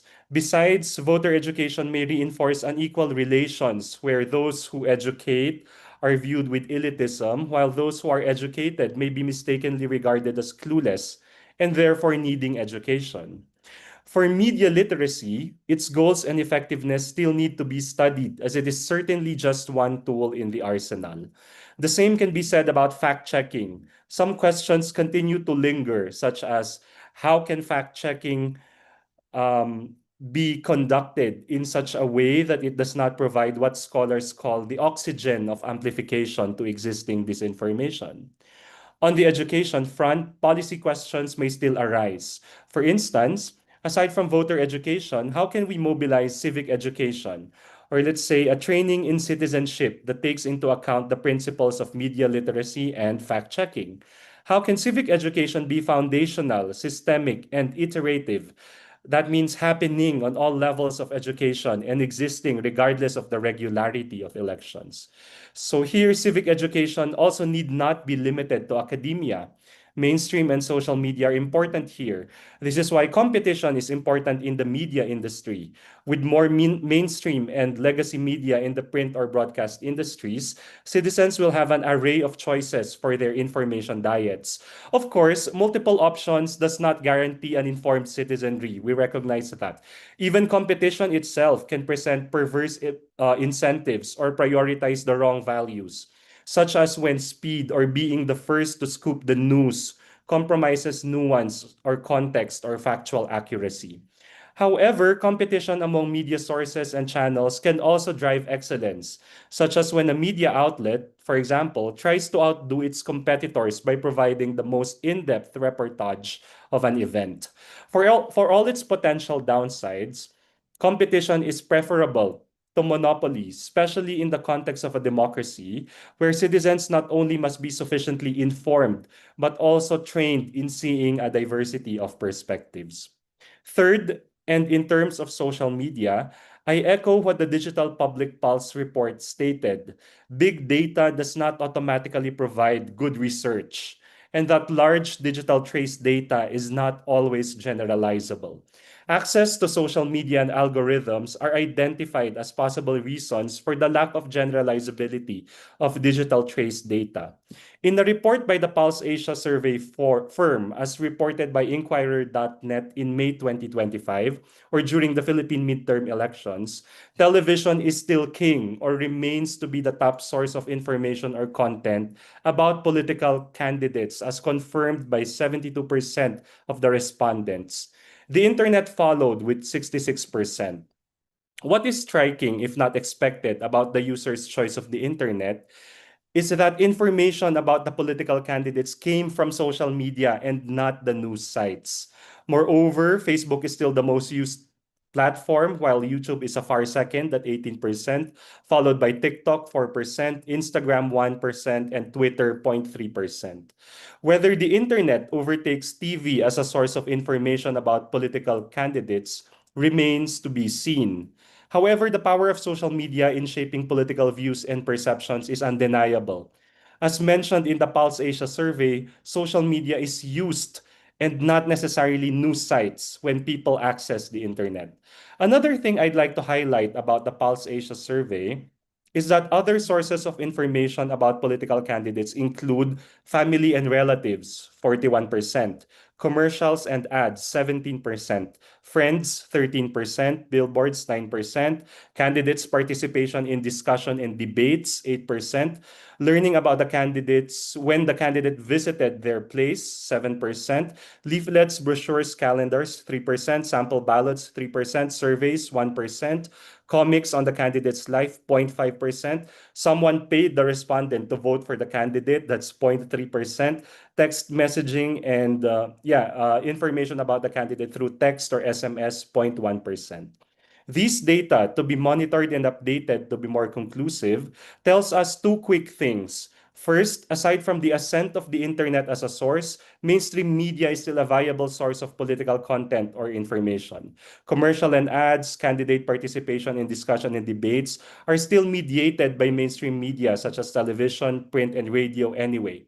Second, the role of interpersonal communication matters because in the top 5 sources of information about political candidates, family and relatives rank third at 41% and friends at the 5th spot with 13%. This tells us that while social media and influencers can nudge and stir public discourse, the conversations happening between and among families and our social circles equally matter in our choices of political candidates and in shaping our political beliefs more generally. On my fourth reflection, as we know that the digital trace data or big data is not static, we must continue to track its sensitivity to external factors such as events and activities occurring outside social media, as well as internal mechanisms within it. 2 examples cited in the report are campaign events and activities that drive engagement and content creation, as well as platform takedowns that can affect what will be recorded or observed in digital trace data. Finally, we are all reminded of the ethics required in big data research and research more generally. Given the politically sensitive and politically divisive issues that arise during campaigns and elections, researchers are doubly cautious of how their efforts will be perceived by the public. Scientific rigor, methodological soundness, and objectivity are still the tools of a sound and solid inquiry. Political biases and leanings are regulated, if not eliminated, so that the research efforts will not be dismissed as partisan or propagandistic. On the level of the humans or the people behind the data, protecting their privacy and honoring confidentiality is still a must. In conclusion, and in relation to the theme of media, communication, and development, how then can media and communication research contribute to the broad goals of development? The answer will depend on how one defines development and how it is framed. One thing must be emphasized, however, that communication is not a handmaiden to development. That is, the role of communication is not only to disseminate development goals or relate to the public indicators and outcomes of development initiatives.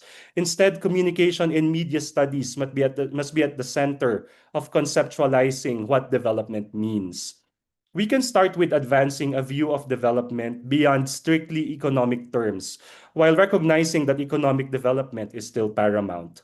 Development can also mean improving and empowering critical capacities of agents and citizens to address issues of functional illiteracy in the country. This view of development will inevitably depend on the systems in which individuals operate. Hence, enabling conditions and opportunities for development are needed so that individuals can self-actualize and impact the systems and processes they engage in.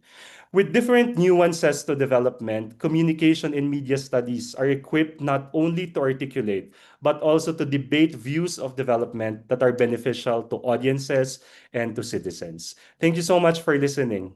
Have a great day.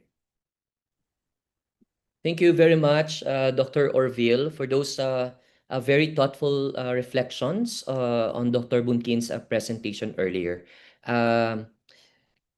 May konti lang din po ako sasabihin. Of course, it's an emphasis. I want to share also what you have emphasized, no, the importance, of course, of ethics and research, and left us with a very striking reminder, which you have mentioned earlier, about the role of communication, which is not only to disseminate goals or relate to the public, but also to be at the very center of how we conceptualize the concept of what development means. No? And I think it will go to, I think, a mere concept of that media becomes moral if it forms conscience, no, and not just content, no. Okay, anyway, hindi na po ako masyadong magpapahaba pa nung aking added discussions, but of course, this time we will now open the floor for questions and comments from the audience. And of course, we invite our participants to type their questions in the chat box and the Q&A box. No? And I would like to request our presenters and discussants to please open your camera and of course later open your microphone if the question is intended for you. But of course, before we go to the questions of our participants here, I just have I want to start with this first question on the role of technology and connectivity gaps. Okay, so I think this will be a question for Dr. Serafica, Ms. Mimi, and also to Dr. Chip. No? So the question is, with consumption shifting online, but connectivity outside NCR is still poor. So the question is, how do we balance innovation in digital media with inclusivity? And what strategies can ensure that marginalized communities are not left out of the evolving communication ecosystem? Okay, I'm going to repeat po. With consumption shifting online, but connectivity outside NCR is still poor, how do we balance innovation in digital media with inclusivity? And what strategies can ensure that marginalized communities are not left out of the evolving communication ecosystem? Okay, I think I'll start with Dr. Serafica. Okay, hi. Thank you for that question.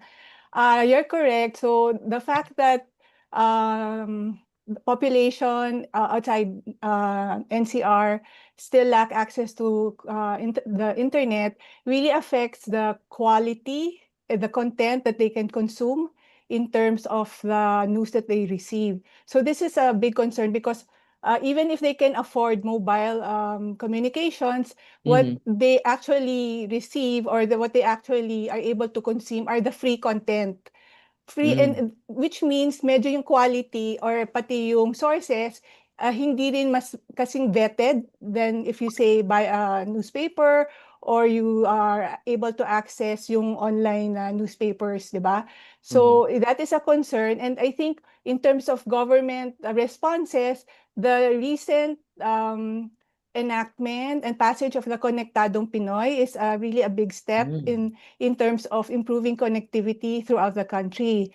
But that's just on the supply side. On the demand side, there's also a need to, again, support the consumers in terms of digital literacy and also even in the access to devices, digital devices. So yun yung sigurong how you balance yun nga, or rather address the fact that people are shifting to online, but then malaki pa rin yung gap in terms of connectivity, lalong-lalo na sa labas ng Metro Manila. Okay. Kailan pwedeng sagutin yung comments ni ni Dr. Vega? Later, or we just send it to him in a separate email or something? I think we can do it later, ma'am. Okay, sige. Probably Okay. if we still have time after all of Okay. the questions. Okay, okay. So, Salamat. yeah, thank you, ma'am. I think that's a good point on the supply and the demand, no, particularly those about the concern of the connectivity. And I think I will agree that perhaps the importance as well of the other types of media that can also be made available to other consumers, no? Okay, thank you very much po, ma'am, Doc. Then I think we now proceed to to Miss Mimi. I think comprehensive po yung answer ni Doc Serafica, specifically more inclusive digital infrastructure, yung one, to open access for other parts of the country, and at the same time empowering the consumers which content are more reliable para hindi rin sila maging victim ng misinformation. Okay, yeah. Thank you, Miss Mimi. I think I will also be part of that advocacy on media literacy education, no?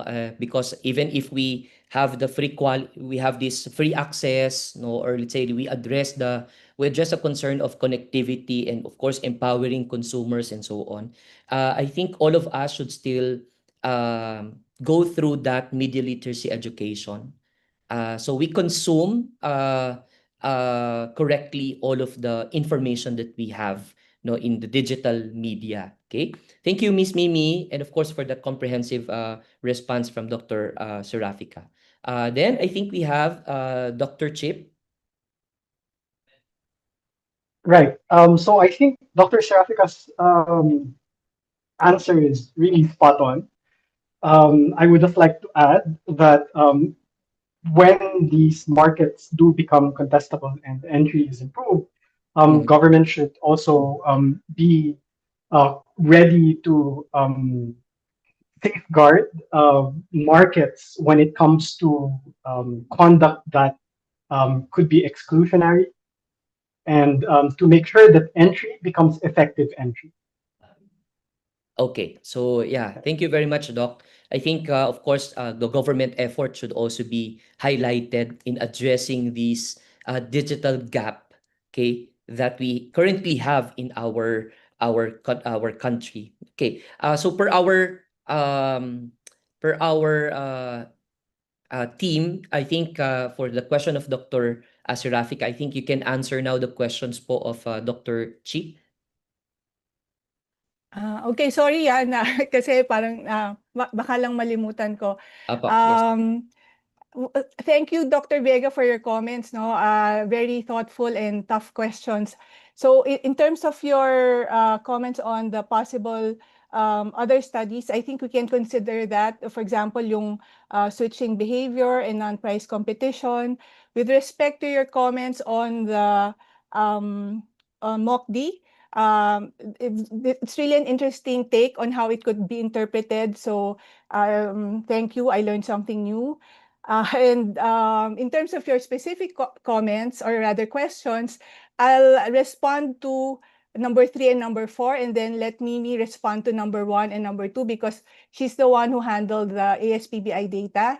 So number 3, in terms of, and I think it's my response to this would also be in line with one of the questions in the chat box about digital platforms or multi-sided platforms. So your question about the 4-layer model, how does it incorporate the multi-sided nature of platforms? So the model only provides a map of the different segments of media. It doesn't really tell you the business model, right? So it's really up to us to further investigate how they raise revenues. So it's just a first parang lay of the land.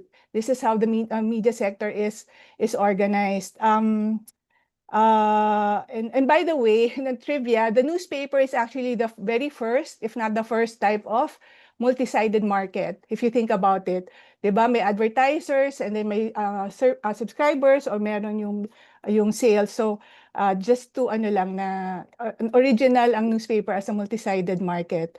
What else? And then to respond to one of the questions, you're correct. HHI is not a perfect approach when you want to study multi-sided markets, but it is a first step. In other words, after you look at the market share in its totality, then you have to look at the market share per side of the market. Our constraints, so for example, you look at the share in terms of advertising or subscribers or sales. Our constraint, which is what Mimi will explain, is that we use ASPBI, which only gives you the revenues in total. Hindi natin alam kung saan galing yon, kung galing sa advertisers o sa subscription. Okay, so fourth question, which is tough. Would standard theories of harm need to be revisited with the incorporation of the diversity of voices? I think when we, if I'm not mistaken, when in competition law, typically you only look at harm in terms of prices, or quantities, or the usual economic variables that we are familiar with. But in the sense, MOCD might be, if we look at MOCD, it's really a preference for diversity and pluralism. So unless you can, I think, define that as a harm in terms of what competition policy is about, then maybe that's a different conversation, and we cannot just transfer MOCD right away in terms of then making this like a criteria when you review mergers and acquisitions, for example. Okay, and then the second part of your fourth question, I think, is very controversial. So that's the observation that media owners have cross-sector interests and are often motivated by amenity potential, mean that theories of foreclosure are more likely. So let's break down those, because you use very technical terms. Amenity potential, just to remind our viewers, is a concept whereby non-financial benefits, for example, political influence and fame, are associated with media ownership and control. And then foreclosure, in the sense that it is being used in competition policy, essentially means, and correct me, Dr. Vega, but in simple terms lang, it means that you have market power and you use it para ipitin ang iyong mga kalaban. So yun yung pinaka-simple way of explaining foreclosure. When you say political foreclosure, therefore, I guess you mean in the political arena, competition in the political arena. So correct me if I'm wrong. So anyway, so having defined those terms, my response to your controversial question is, because you ask, can this lead to non-standard theories like political foreclosure? So in the first slide, I may emphasize the unique role of mass media. So it's an industry in itself, but it is also important institution. It's an institution that supports markets and also good governance. So ownership of mass media by families is not unique to the Philippines. Okay. However, the additional feature or characteristic in the case of the Philippines is the fact that the license to operate a broadcasting entity is granted by Congress. So instead of just a mere regulator. So given that context, then my response to your question is, so given this environment, it does suggest that political foreclosure is possible. Thank you.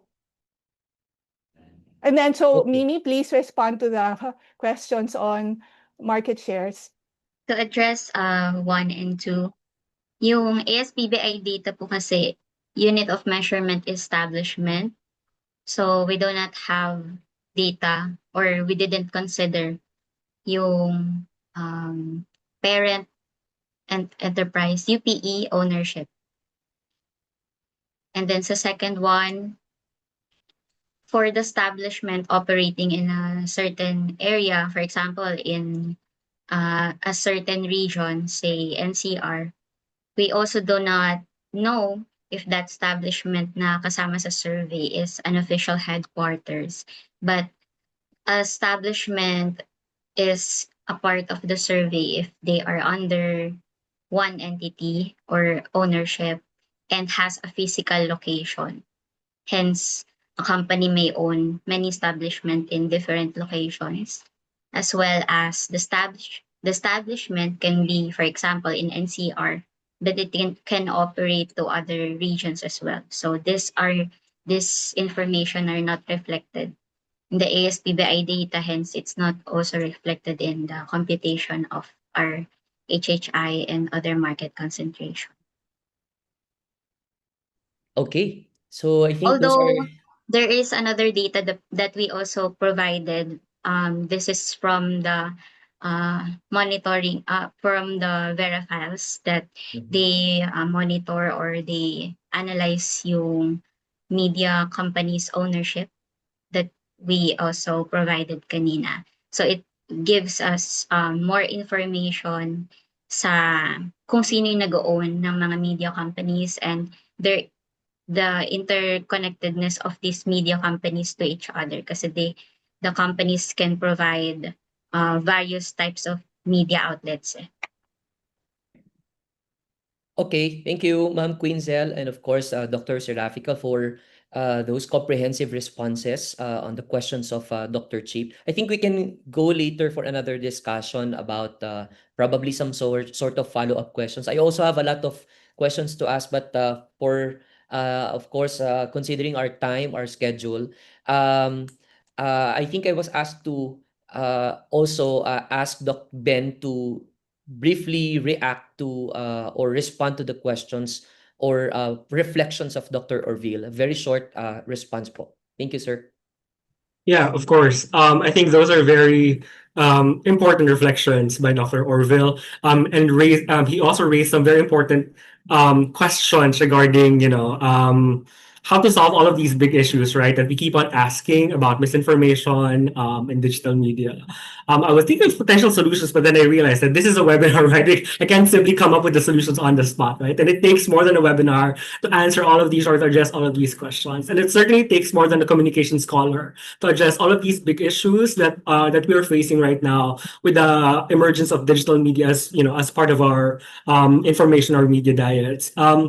So I think it's really that the idea of like collaborating more, right, and engaging with more fields and disciplines to really come up with solutions that are fit and contextualized to our local issues. Engaging, political scientists, computer scientists, cultural experts, right, to really understand like how we can address the issue of misinformation, right, and influence operations that we are that's serving as a threat to our democracies with the emergence of digital media. So I think that's one of the key issues that I wanted really to respond to Dr. Orville, right? That those are really big issues, questions that we keep on asking ourselves, but things that we cannot address on our own as communication and media studies, and would require really consolidated efforts, not just from academics, but also from industry and civil society.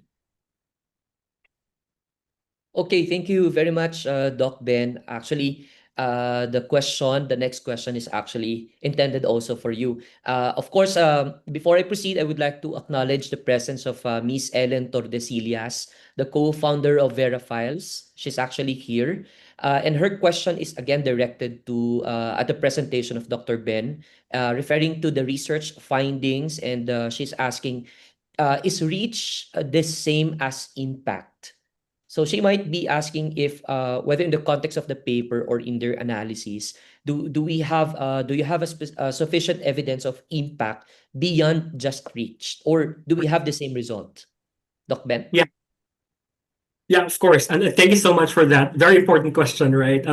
This is always something that, when we talk about engagement metrics in digital media, right? It's always I guess it's prone to misinterpretation. We talk about, engagement as something that automatically translates to impact offline. In our case, reach, we don't consider, or we don't automatically consider reach as impact, right? But the second question, where if we have evidence of impact beyond reach, I think that's something that we can observe through the network data.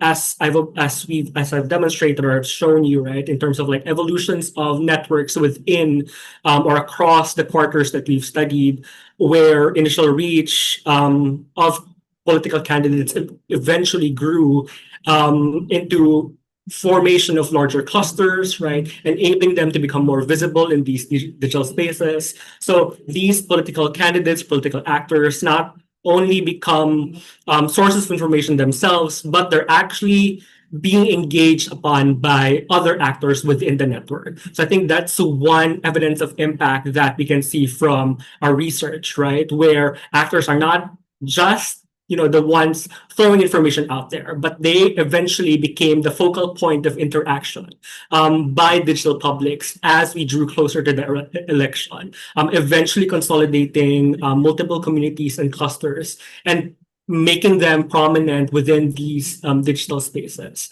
And that, I think, could be an evidence of impact beyond reach. Okay, that's an evidence of impact. No, thank you very much, Doc Ben. Actually, we have a lot of questions here. So I think you can see that as well on your end. But again, we just selected the questions. And let me just proceed to the next question. This is from an anonymous Zoom attendee. The question is intended for Dr. Monette, for Miss Mimi, and again for Dr. Chip. The question is, how much of a factor is algorithm in social media in ensuring diversity versus shaping echo chamber views? Okay, again, how much of a factor is algorithm in social media in ensuring diversity versus shaping echo chamber views? I'll start probably with Dr. Monette first. Yeah, I think it depends on the algorithm. Right? If kasi kung hindi, and yun yung isang mga proposals dapat na make your algorithm transparent.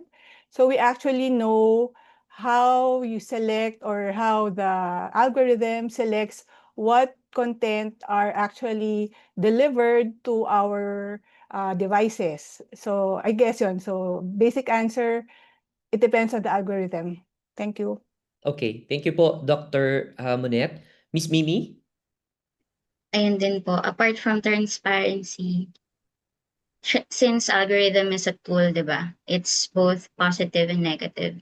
Positive in a way that we can customize. Yung mga preferences natin, mas lalabas siya para mas less yung time consuming natin sa social media. But at the same time, yun nga po, yung transparency ng algorithm, especially kung ano yung mga profile ng mga audience. So, based on the profile ng audience, there are contents that are filtered or not delivered to those viewers. And also, yung bias ng tono. Kumbaga, may mga, sa isang news kasi, you can interpret it in a negative or positive way. Yeah, okay. Thank you, Miss Mimi. Okay, and of course, we have Dr. Chip. So I think what's also crucial would be the consumers of the content in the way that their sophistication or literacy can act as a countervailing factor in how effective these algorithms can be.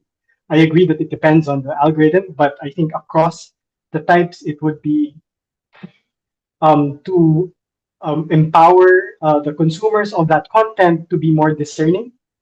That's all I want to add to the conversation right now. Yeah. Thank you, Dr. Chip. So we have, of course, the content is more discerning, and at the same time, the transparency, the bias, and again, it depends on the algorithm. Okay, thank you very much again, Dr. Serafica, Dr. Monette, Miss Mimi, and Dr. Chip. Okay, now let me proceed for another question from an anonymous Zoom attendee. The question is for Dr. Ben and Dr. Orville. Okay, the question is, okay, in recalibrating media literacy curricula, meron pa ba? Okay, who should deliver this? Okay, that's a question. Who should deliver this? And in addition, what mix of educators, journalists, technologists, and civil society actors would be best positioned to ensure students understand not just misinformation, but the deeper dynamics of influence, algorithms, and the digital manipulation? Okay. I think let's go first with Dr. Orville. Okay, thank you. This is a challenging question because I don't have the policy specifics. Although my take is when we talk about dealing with disinformation, we should not just rely on a single subject, such as media literacy. In fact, diba, we should address it sa basic education up to higher education. And I'm thinking of courses like hindi lang media literacy or fact-checking, but even history. It is a very important subject, diba, para makita natin kung ano yung nangyari sa nakaraan at ano ang katotohanan about certain issues. And aside from that, kaya kailangan, I think, integrated ang mga subjects na to across all levels para hindi lang tayo nakadepende sa, let's say, media literacy. History, for example, journalism subjects, di ba? On writing and research. So nakakatulong din yan sa pag-address ng disinformation. And as I mentioned in my reaction earlier, perhaps what we need is civics education na walang specific curriculum but is addressed by different subjects, di ba? So, kasi history contributes to civic education, journalism, research, debate and argumentation courses, di ba? Train you to see the diversity of perspective. So, parang yun tingin ko ang pwede nating i-explore, di ba? Kung sino ang gagawa at ano yung mga specifics, hindi ko lang siya masasagot ngayon. So, siguro mga legislators natin, di ba, can pick up on that na later. But yun ang take ko doon sa question. Okay, thank you, Dr. Orville. Doc Ben, please. I agree with Orville. It's very difficult to answer this question. And perhaps one thing that we need to emphasize when it comes to media literacy curricula is actually what we're teaching students, right? Critical thinking skills, right? The ability to discern correct sources or accurate sources of information, the ability to question even, like question arguments, right? And logics. So I think at the bottom of it, right, teaching history, teaching literacy, right, we need to provide students with like frameworks, right, and critical thinking and developing their critical thinking abilities, which are foundational to all of these subjects or courses, right. Now, in terms of like answering the mix of educators, journalists, and technologies and civil society actors that could be best positioned to, to develop this sort of curricula, I think there is also a need to, like across all of these, basically, like people who are essentially aware of how these media technologies are operating, right? Knowledge of algorithms, for instance, of course, not. Hindi naman, coding skills, no, not programming skills or anything, but at the very least, like a rudimentary understanding of, how algorithms work or how all of these computational technologies are operating, just so they can provide an insight into, how platforms are operating, especially if we're talking about it in the context of literacy with social media. And people who are, with emerging technologies. Like right now, there are movements for AI literacy even, right? The ability to discern artificial intelligence, which one is fake and true. So having those fundamental knowledge when it comes to these emerging technologies, I think would be more important. Rather than pointing specific people who should be involved in the development of these curriculum. Yeah, thank you very much, Doc Ben. I think it's really a big challenge, and perhaps because of the changes also in the curriculum now in the basic education, as someone who is now in the basic education, I will really agree on the suggestion or on the point of the integration, and probably it's more of a uh, multi-curriculum, no, particularly we can have this media literacy and so on in history, in journalism, even in science and mathematics. It can also be integrated. Okay, and I love the point of the point of the civic education, as it is important, and I think in the curriculum, particularly in the basic education, the first thing that we need to develop is the that point, or that matter, or the values education, perhaps, no? Okay, sige po. Thank you very much, Doc Ben and Dr. Orville. Okay, next is a question from Mr. Joel Adriano of the Asian Compass. So he noted that in the current Philippine print landscape, traditional metrics no longer apply due to major shifts in business models. And with digital disruption rendering circulation-based revenue obsolete, many publications now operate to project influence and prestige rather than profit. And independent outlets are turning to nonprofit, grant-funded, or hybrid models to sustain independent journalism. Okay? So the question is, may we kindly request our presenters and discussants to share their insights or additional comments on that point. So, all of you, so we'll start again with Dr. Monette, followed by Miss Mimi, and Doc Ben, Doc Orville, and Dr. Chip. Okay? Okay, so let's have Dr. Monette. Okay, so we recognize that the financial challenges of traditional media. So in this regard, we actually support providing assistance, especially for local journalism. As I mentioned, it's a merit good. Kahit na walang demand or nagbabago yung market conditions and technology, kailangan pa rin na at the local level, meron silang source ng credible news, di ba? Kailangan din to ng government kasi pag ipaparating nila yung mga programa nila sa public health or education, so hindi pwedeng pabayaan lang ito sa market forces. So kaya sinasabi namin dahil dun sa second strategy, talagang kailangan ng support.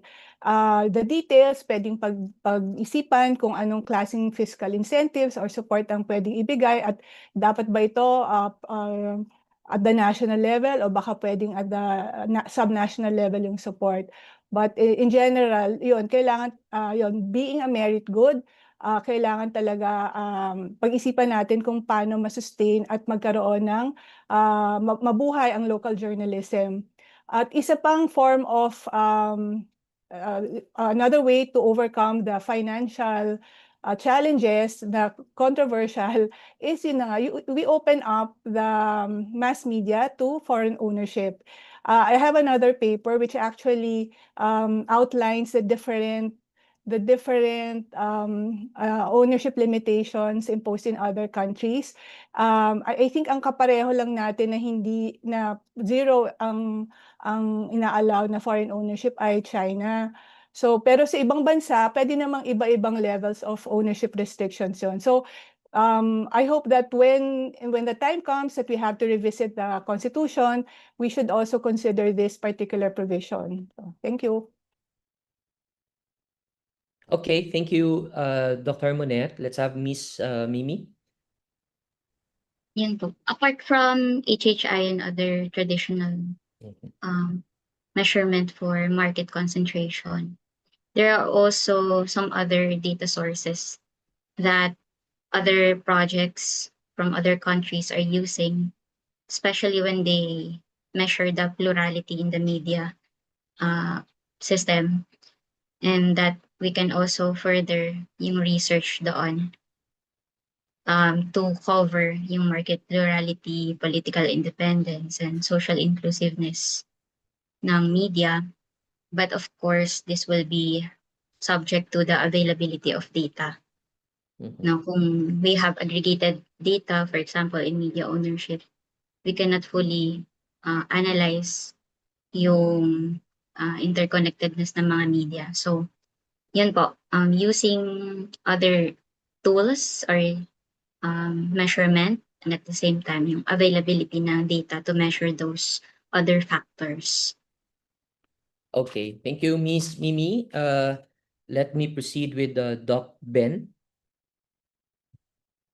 I can't really comment much on business models because that's not my expertise. I guess what I would say though is reiterating our findings from DPP, where we recommended really how all of these news organizations should be trying to build news reading communities, right? Which means how do we make news or journalism more relevant, especially in the age where there are alternative sources of information like influencers or content creators, right?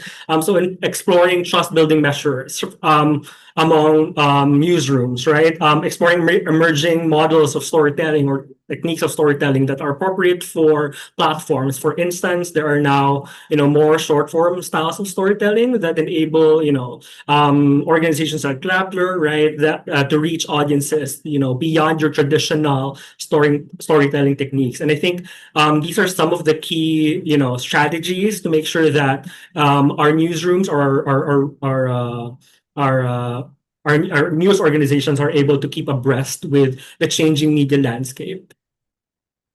Okay, thank you very much, Doc Ben. Dr. Orville, please. Yes, like Dr. Ben, I cannot comment much on the business model side of it. Pero siguro yung isi-synthesize ko na lang yung nasabi kanina, I like the terms impact and reach. Kasi if we're talking about metrics, di ba? Maybe we can start there. So ano yung tinitingnan natin na impactful versus yung may reach? Kasi baka kailangan i-rethink yan, especially with new models that we're talking about today. And siguro, let me just take this opportunity to address one of the questions in the chat. Kasi meron din yung nag-comment about ang traditional media ngayon, meron na silang digital presence. And I agree. It is not always right to say that these worlds or domains are separate. Kasi nga, hybrid na yan, flexible na yan. And tama yon. And to me, dun siguro papasok yung idea ng impact at reach. Kasi social media may have reach, pero baka ang mas may impact, mainstream media. And I was thinking about yung Baguio, di ba? Before we had ABS-CBN regional. And they're able to reach out to far-flung areas to report on the situation there. That to me is impact. But without ABS-CBN regional ngayon, merong reach ang social media with the user-generated content. Pero to me, hindi niya talaga din ipapakita yung nuance dun sa report. So yun, parang feeling ko, these worlds, mainstream and social media domains, they're not really separate. Pero maybe we can rethink kung ano yung pinaprioritize na value. Even dun sa report nila, Ma'am Ramonette kanina, di ba, yung they talk about quality. And that to me is very important. So ano yung, how do we define quality and paano yan napapakita sa kung ano mang domain? Okay, thank you, Dr. Orville. Of course, we have Dr. Chip. Right. So I think fundamentally, entry goes a long way in ensuring that there will be competition in markets even outside NCR, considering that even traditional media would have digital components. In other words, there would be multiple ways of accessing the same information if we're able to support or incentivize effective entry, but at the same time guard against potential anti-competitive behavior in certain markets by properly measuring the degree of competition in these markets, then I think that would really go a long way in sort of addressing the issue. Okay, thank you very much, sir. Okay, I think the points of recognizing, of course, the financial problems of or situations of these traditional media, the possibility of opening up the mass media in the foreign ownership is also mentioned. The market plurality, the market, of course, more of market studies, interconnectedness of media, the traditional storytelling techniques, of course, to address the new models in traditional media, and of course the business model, and the concept of impact, and impact in reach, and of course the proper measure, okay, of addressing the real concern of this traditional media. Okay, I think those are good points or additional points that being raised or asked, no, to the question given to us but by Sir Joel Adriano. Thank you very much. I think we now have our last two questions from Zoom. The first to the second the first to the last is we have Sir Aldrin Alferez of Media Meter. The question is for Dr. Ben. So the question is, based on your findings on coordinated posting, influencer narratives, and algorithmic amplification, okay, how can the media monitoring industry evolve its tools to detect deeper manipulation or beyond mentions or reach, and better capture coordination, narrative framing, and influence dynamics shaping online discourse? Okay, so that's for Doc Ben. Right. Thank you for this. This is something that was also asked to us previously when we presented our findings initially. And right now I'm finding it difficult to answer it again because just because again this question is, I think, can be answered by the industry itself, right? As academics, right? Really, we observe what's happening, and we offer recommendations. But in terms of like the actual tools and technologies, it is a bit unavailable to us as researchers, especially now with platforms making data unavailable for researchers.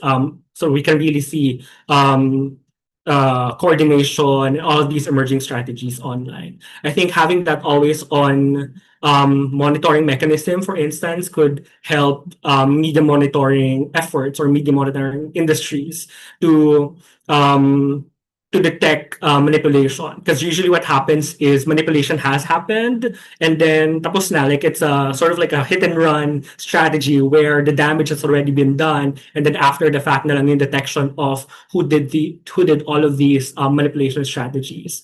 I think it's for a platform side, for instance, there are efforts to collaborate with academics in terms of detecting all of these manipulative strategies. When we did the DPP, for example, we had engagements with Facebook that could sort of inform them of what we found and what our strategies were. So I think that's one way, like having that engagement or collaboration between academics and industry to really come up with solutions that can evolve or to innovate media monitoring, particularly when it comes to coordinated and authentic behavior and all of these influence operations happening in digital media. So that would be like so far my response to this, like engaging in more collaborative efforts. Because again, right now, the academe side is a bit impoverished when it comes to the technologies available for us to really see what else can be done about this. Okay. This is a big question, and I think we really need to address this through an active collaboration. Again, a collaboration of different organizations, of course, the academe and the industry. Thank you, Doc Ben. Okay. And yeah, as we wrap up our discussion, we'd like to leave you, of course, with a broader question. And this is addressed to our three presenters, Dr. Monette, Ms. Mimi, and Dr. Ben. Okay. So digital platforms have given everyone a voice, but not all voices are heard equally. So do these platforms truly empower diverse perspectives, or do they simply amplify the loudest and most polarizing voices? And in an environment driven by engagement and virality, how can authenticity survive and thrive? This is a very good question. Okay, again, it's for Dr. Monette, Miss Mimi, and Dr. Ben. So I think I'll just respond to the first, and the straightforward response is it's an empirical question actually. Kung we need to do the work to actually investigate and find out if the platforms, as the question asked here, is that do these platforms truly empower diverse perspectives, or do they simply amplify? Yun, it's an empirical question. I'm sorry. That's the extent of what I can say right now. Thank you. Yeah. Okay. Thank you, ma'am. Next po, Miss Mimi. Coming from a consumer's perspective, ang naisip ko dito sa question na to is yung mga influencers. Diba sa social media, there are influencers na malakas yung voice nila and mas mabilis na tanggapin yung kanilang mga opinions. So, it's very important to understand where are they coming from. So as a consumer, you have to understand their profile, their perspectives, what's their point of view, and their biases so that you can be equipped not just to take in all the things they're saying, but also to have your own opinion on things. But also, social media also opens up for everyone to speak, diba? But you have to be aware and cautious of what you will absorb. Okay, thank you, Ma'am Mimi. Okay, the last, of course, we have Doc Ben. Okay, yes. So for this question, I mean, like, media in general, it's always a double-edged sword, right? But when we talk about digital media in particular, right, there's this question about amplifying the loudest and most polarizing voices. And it does have that tendency to do that because many of the things that get shared online or become visible are those that are usually controversial, affective, emotional content that tend to also be like, again, that polarizing, right? So there is that tendency and recognizing that tendency. But on the other hand, social media or digital media platforms also allow new actors or non-conventional actors to participate within the discourse. And we've seen that in DPP, right? We've seen how civil society can form, clusters or communities of their own. We've seen how vloggers or influencers have their own, share within this electoral discourse. So it's always both sides, right? I think now it's a matter of ensuring that actors who what do you call this? Authenticity, for instance, can thrive and survive in digital media if they learn, right, the voice of the platform itself. So we have a concept in media called media logic, where there are media cultures and media vernaculars where certain platforms have their own ways of speaking and ways of connecting with their audiences. So that's one way in terms of like how actors and authentic messages can thrive in digital spaces. But at the same time, we also recognize that platforms need to perhaps take a look at the algorithms and see what kind of messages are being amplified within these spaces. If antagonistic, inflammatory, or divisive messages become the most shared and most amplified content online, then perhaps there's the need to recalibrate and rethink the algorithms that they're using within platforms. So again, it's always a double-edged sword. So it's on the user side, it's understanding how platforms work. So authentic messages can thrive and survive, but on the platform side, it's rethinking what kind of messages they're inadvertently spreading or making visible within these spaces.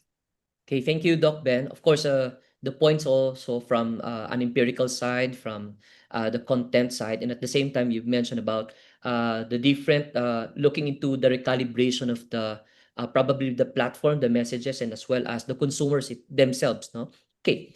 So thank you very much, Doc Ben, Doc Monette, and Ma'am Mimi. Okay.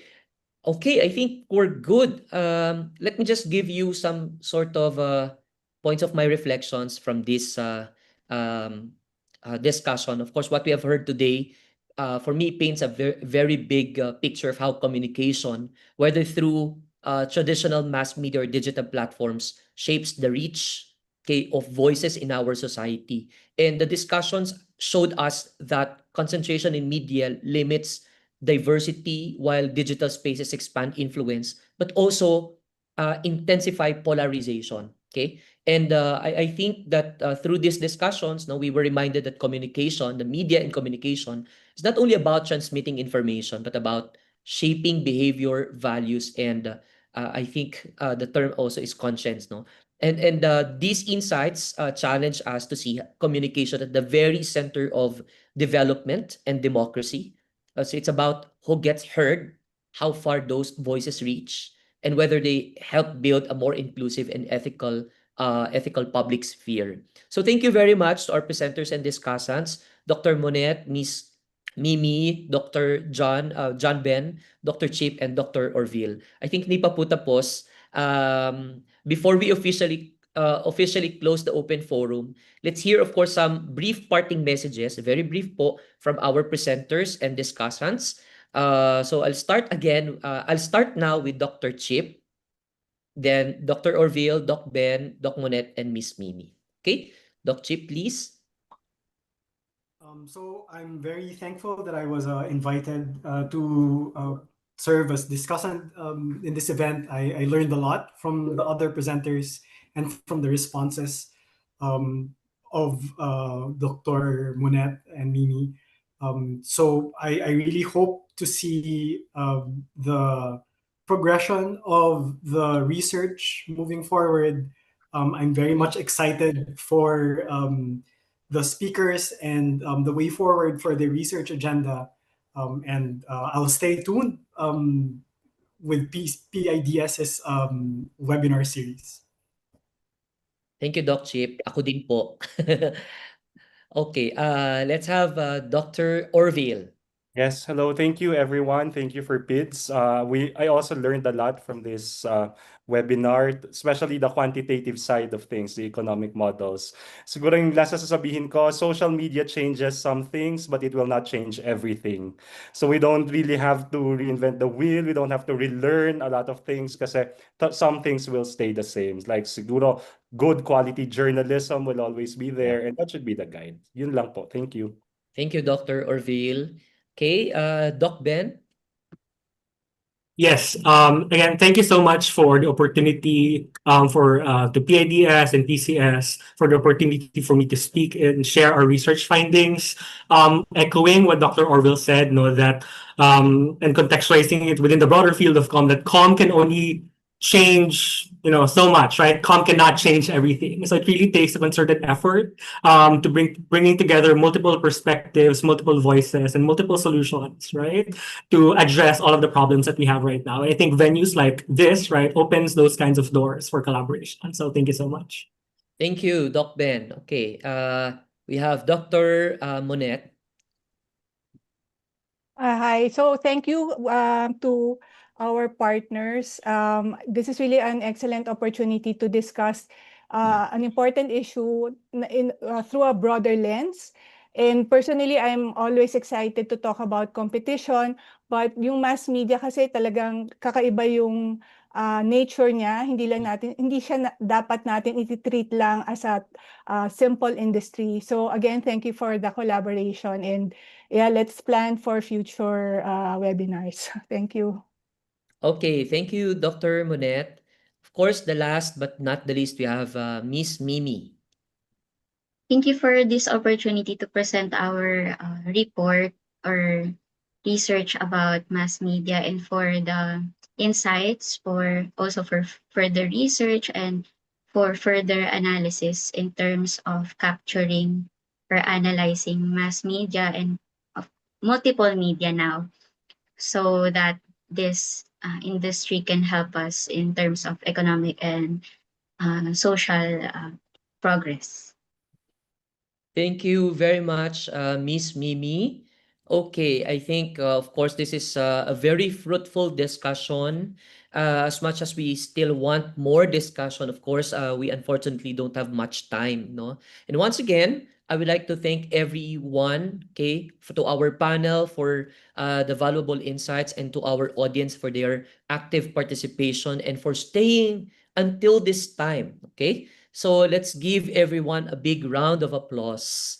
Okay, so to officially close today's program, of course, it's my honor to introduce our next speaker for the closing remarks. Okay, so she is the president of the Philippines Communication Society and an assistant professor at the Department of Communication, Ateneo de Manila University.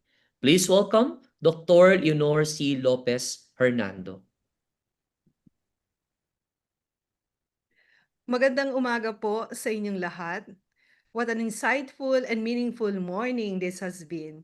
On behalf of the Philippines Communication Society, I'd like to express our heartfelt thanks to our partners from the Philippine Institute for Development Studies, especially Dr. Philip Arnold Randy Tuaño, President of PIDS, for his leadership and continuing commitment to advancing evidence-based discussions on communication, media, and development. Our sincere appreciation also goes to Ms. Melinda Quiñones, Manager of the Research Information Department, and her hardworking team who organized and coordinated today's event with such professionalism and dedication. Thank you for your efficient collaboration.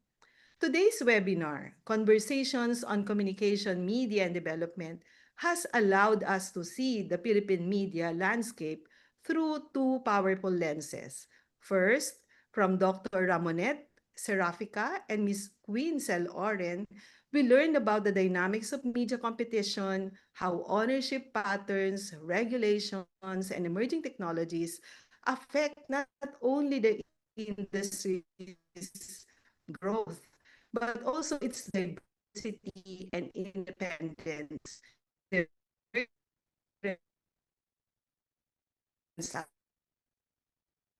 that fostering fair competition in the media,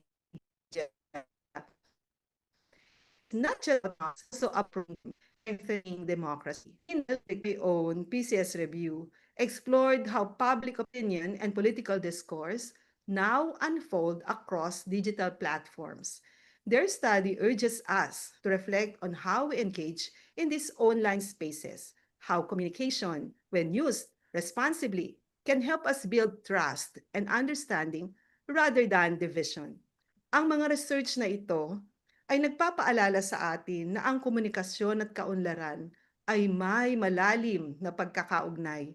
Hindi natin makakamit ang inaasahang kaunlaran kung hindi magpapatuloy ang malakas na daloy ng impormasyon.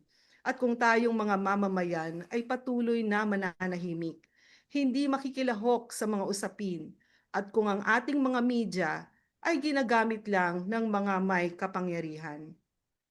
Pero bago po tayo matapos, please allow me to introduce our organization, the Philippines Communication Society, or PCS, is the country's premier organization of communication scholars, educators, practitioners, and media professionals.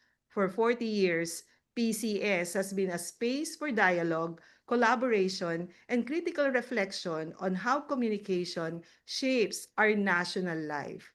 Iniimbitahan po namin lahat ng mga manonood, guro, mga kawani ng gobyerno na interesado sa field ng communication at media, mga researchers, students, journalists, media practitioners at communication professionals na maging miyembro ng PCS. You can learn more about our membership benefits and upcoming events by visiting our website at www.pilscomsoc.org.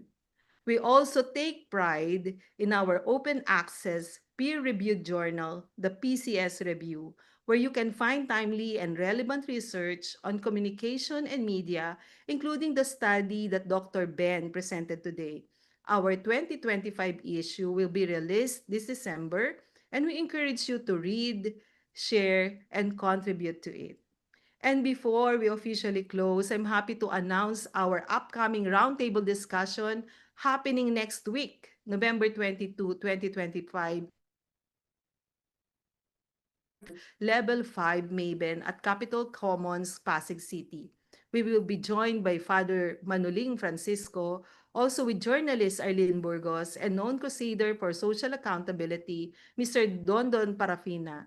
This event is open to all campus journalists and student leaders, and we invite everyone to join us in what promised to be another inspiring and thought-provoking conversation.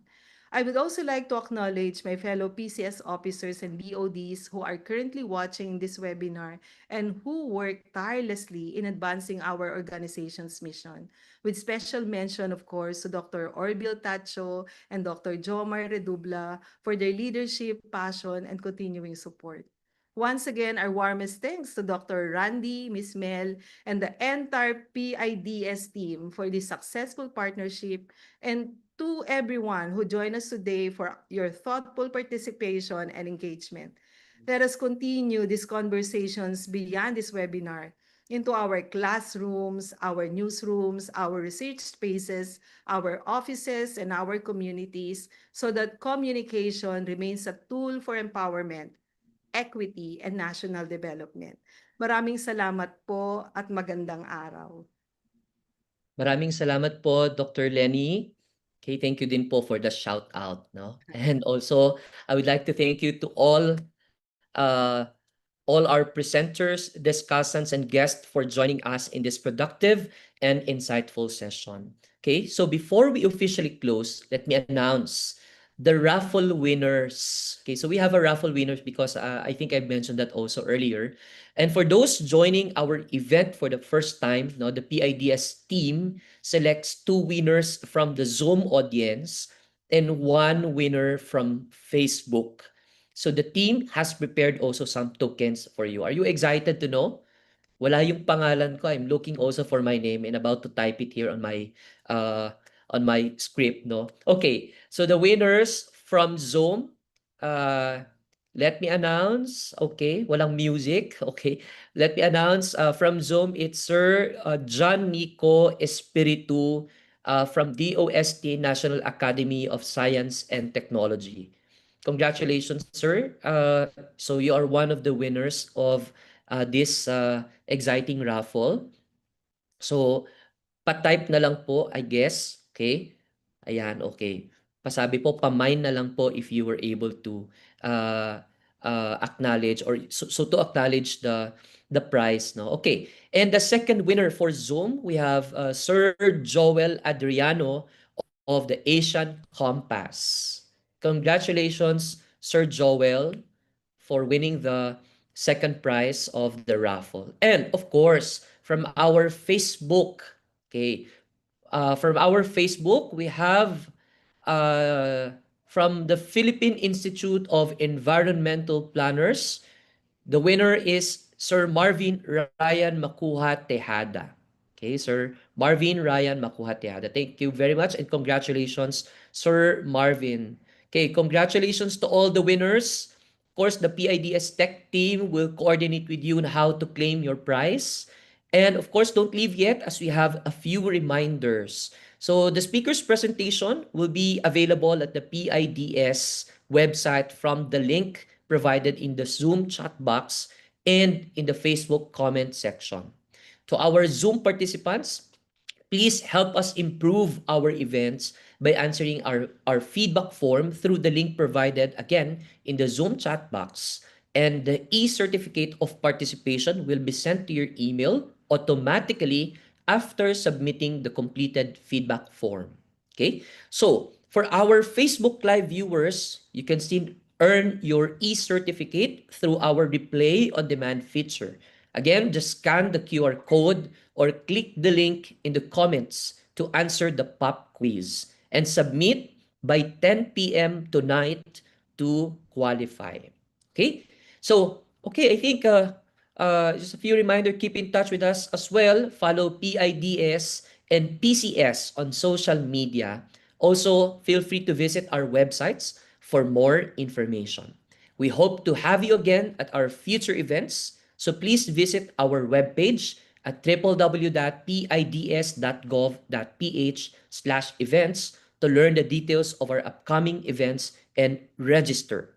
Once again, our heartfelt thanks to the Philippine Institute for Development Studies and the Philippines Communication Society for organizing this collaborative research forum, and to all our viewers both in Zoom and in Facebook, and participants, of course, for your active engagement.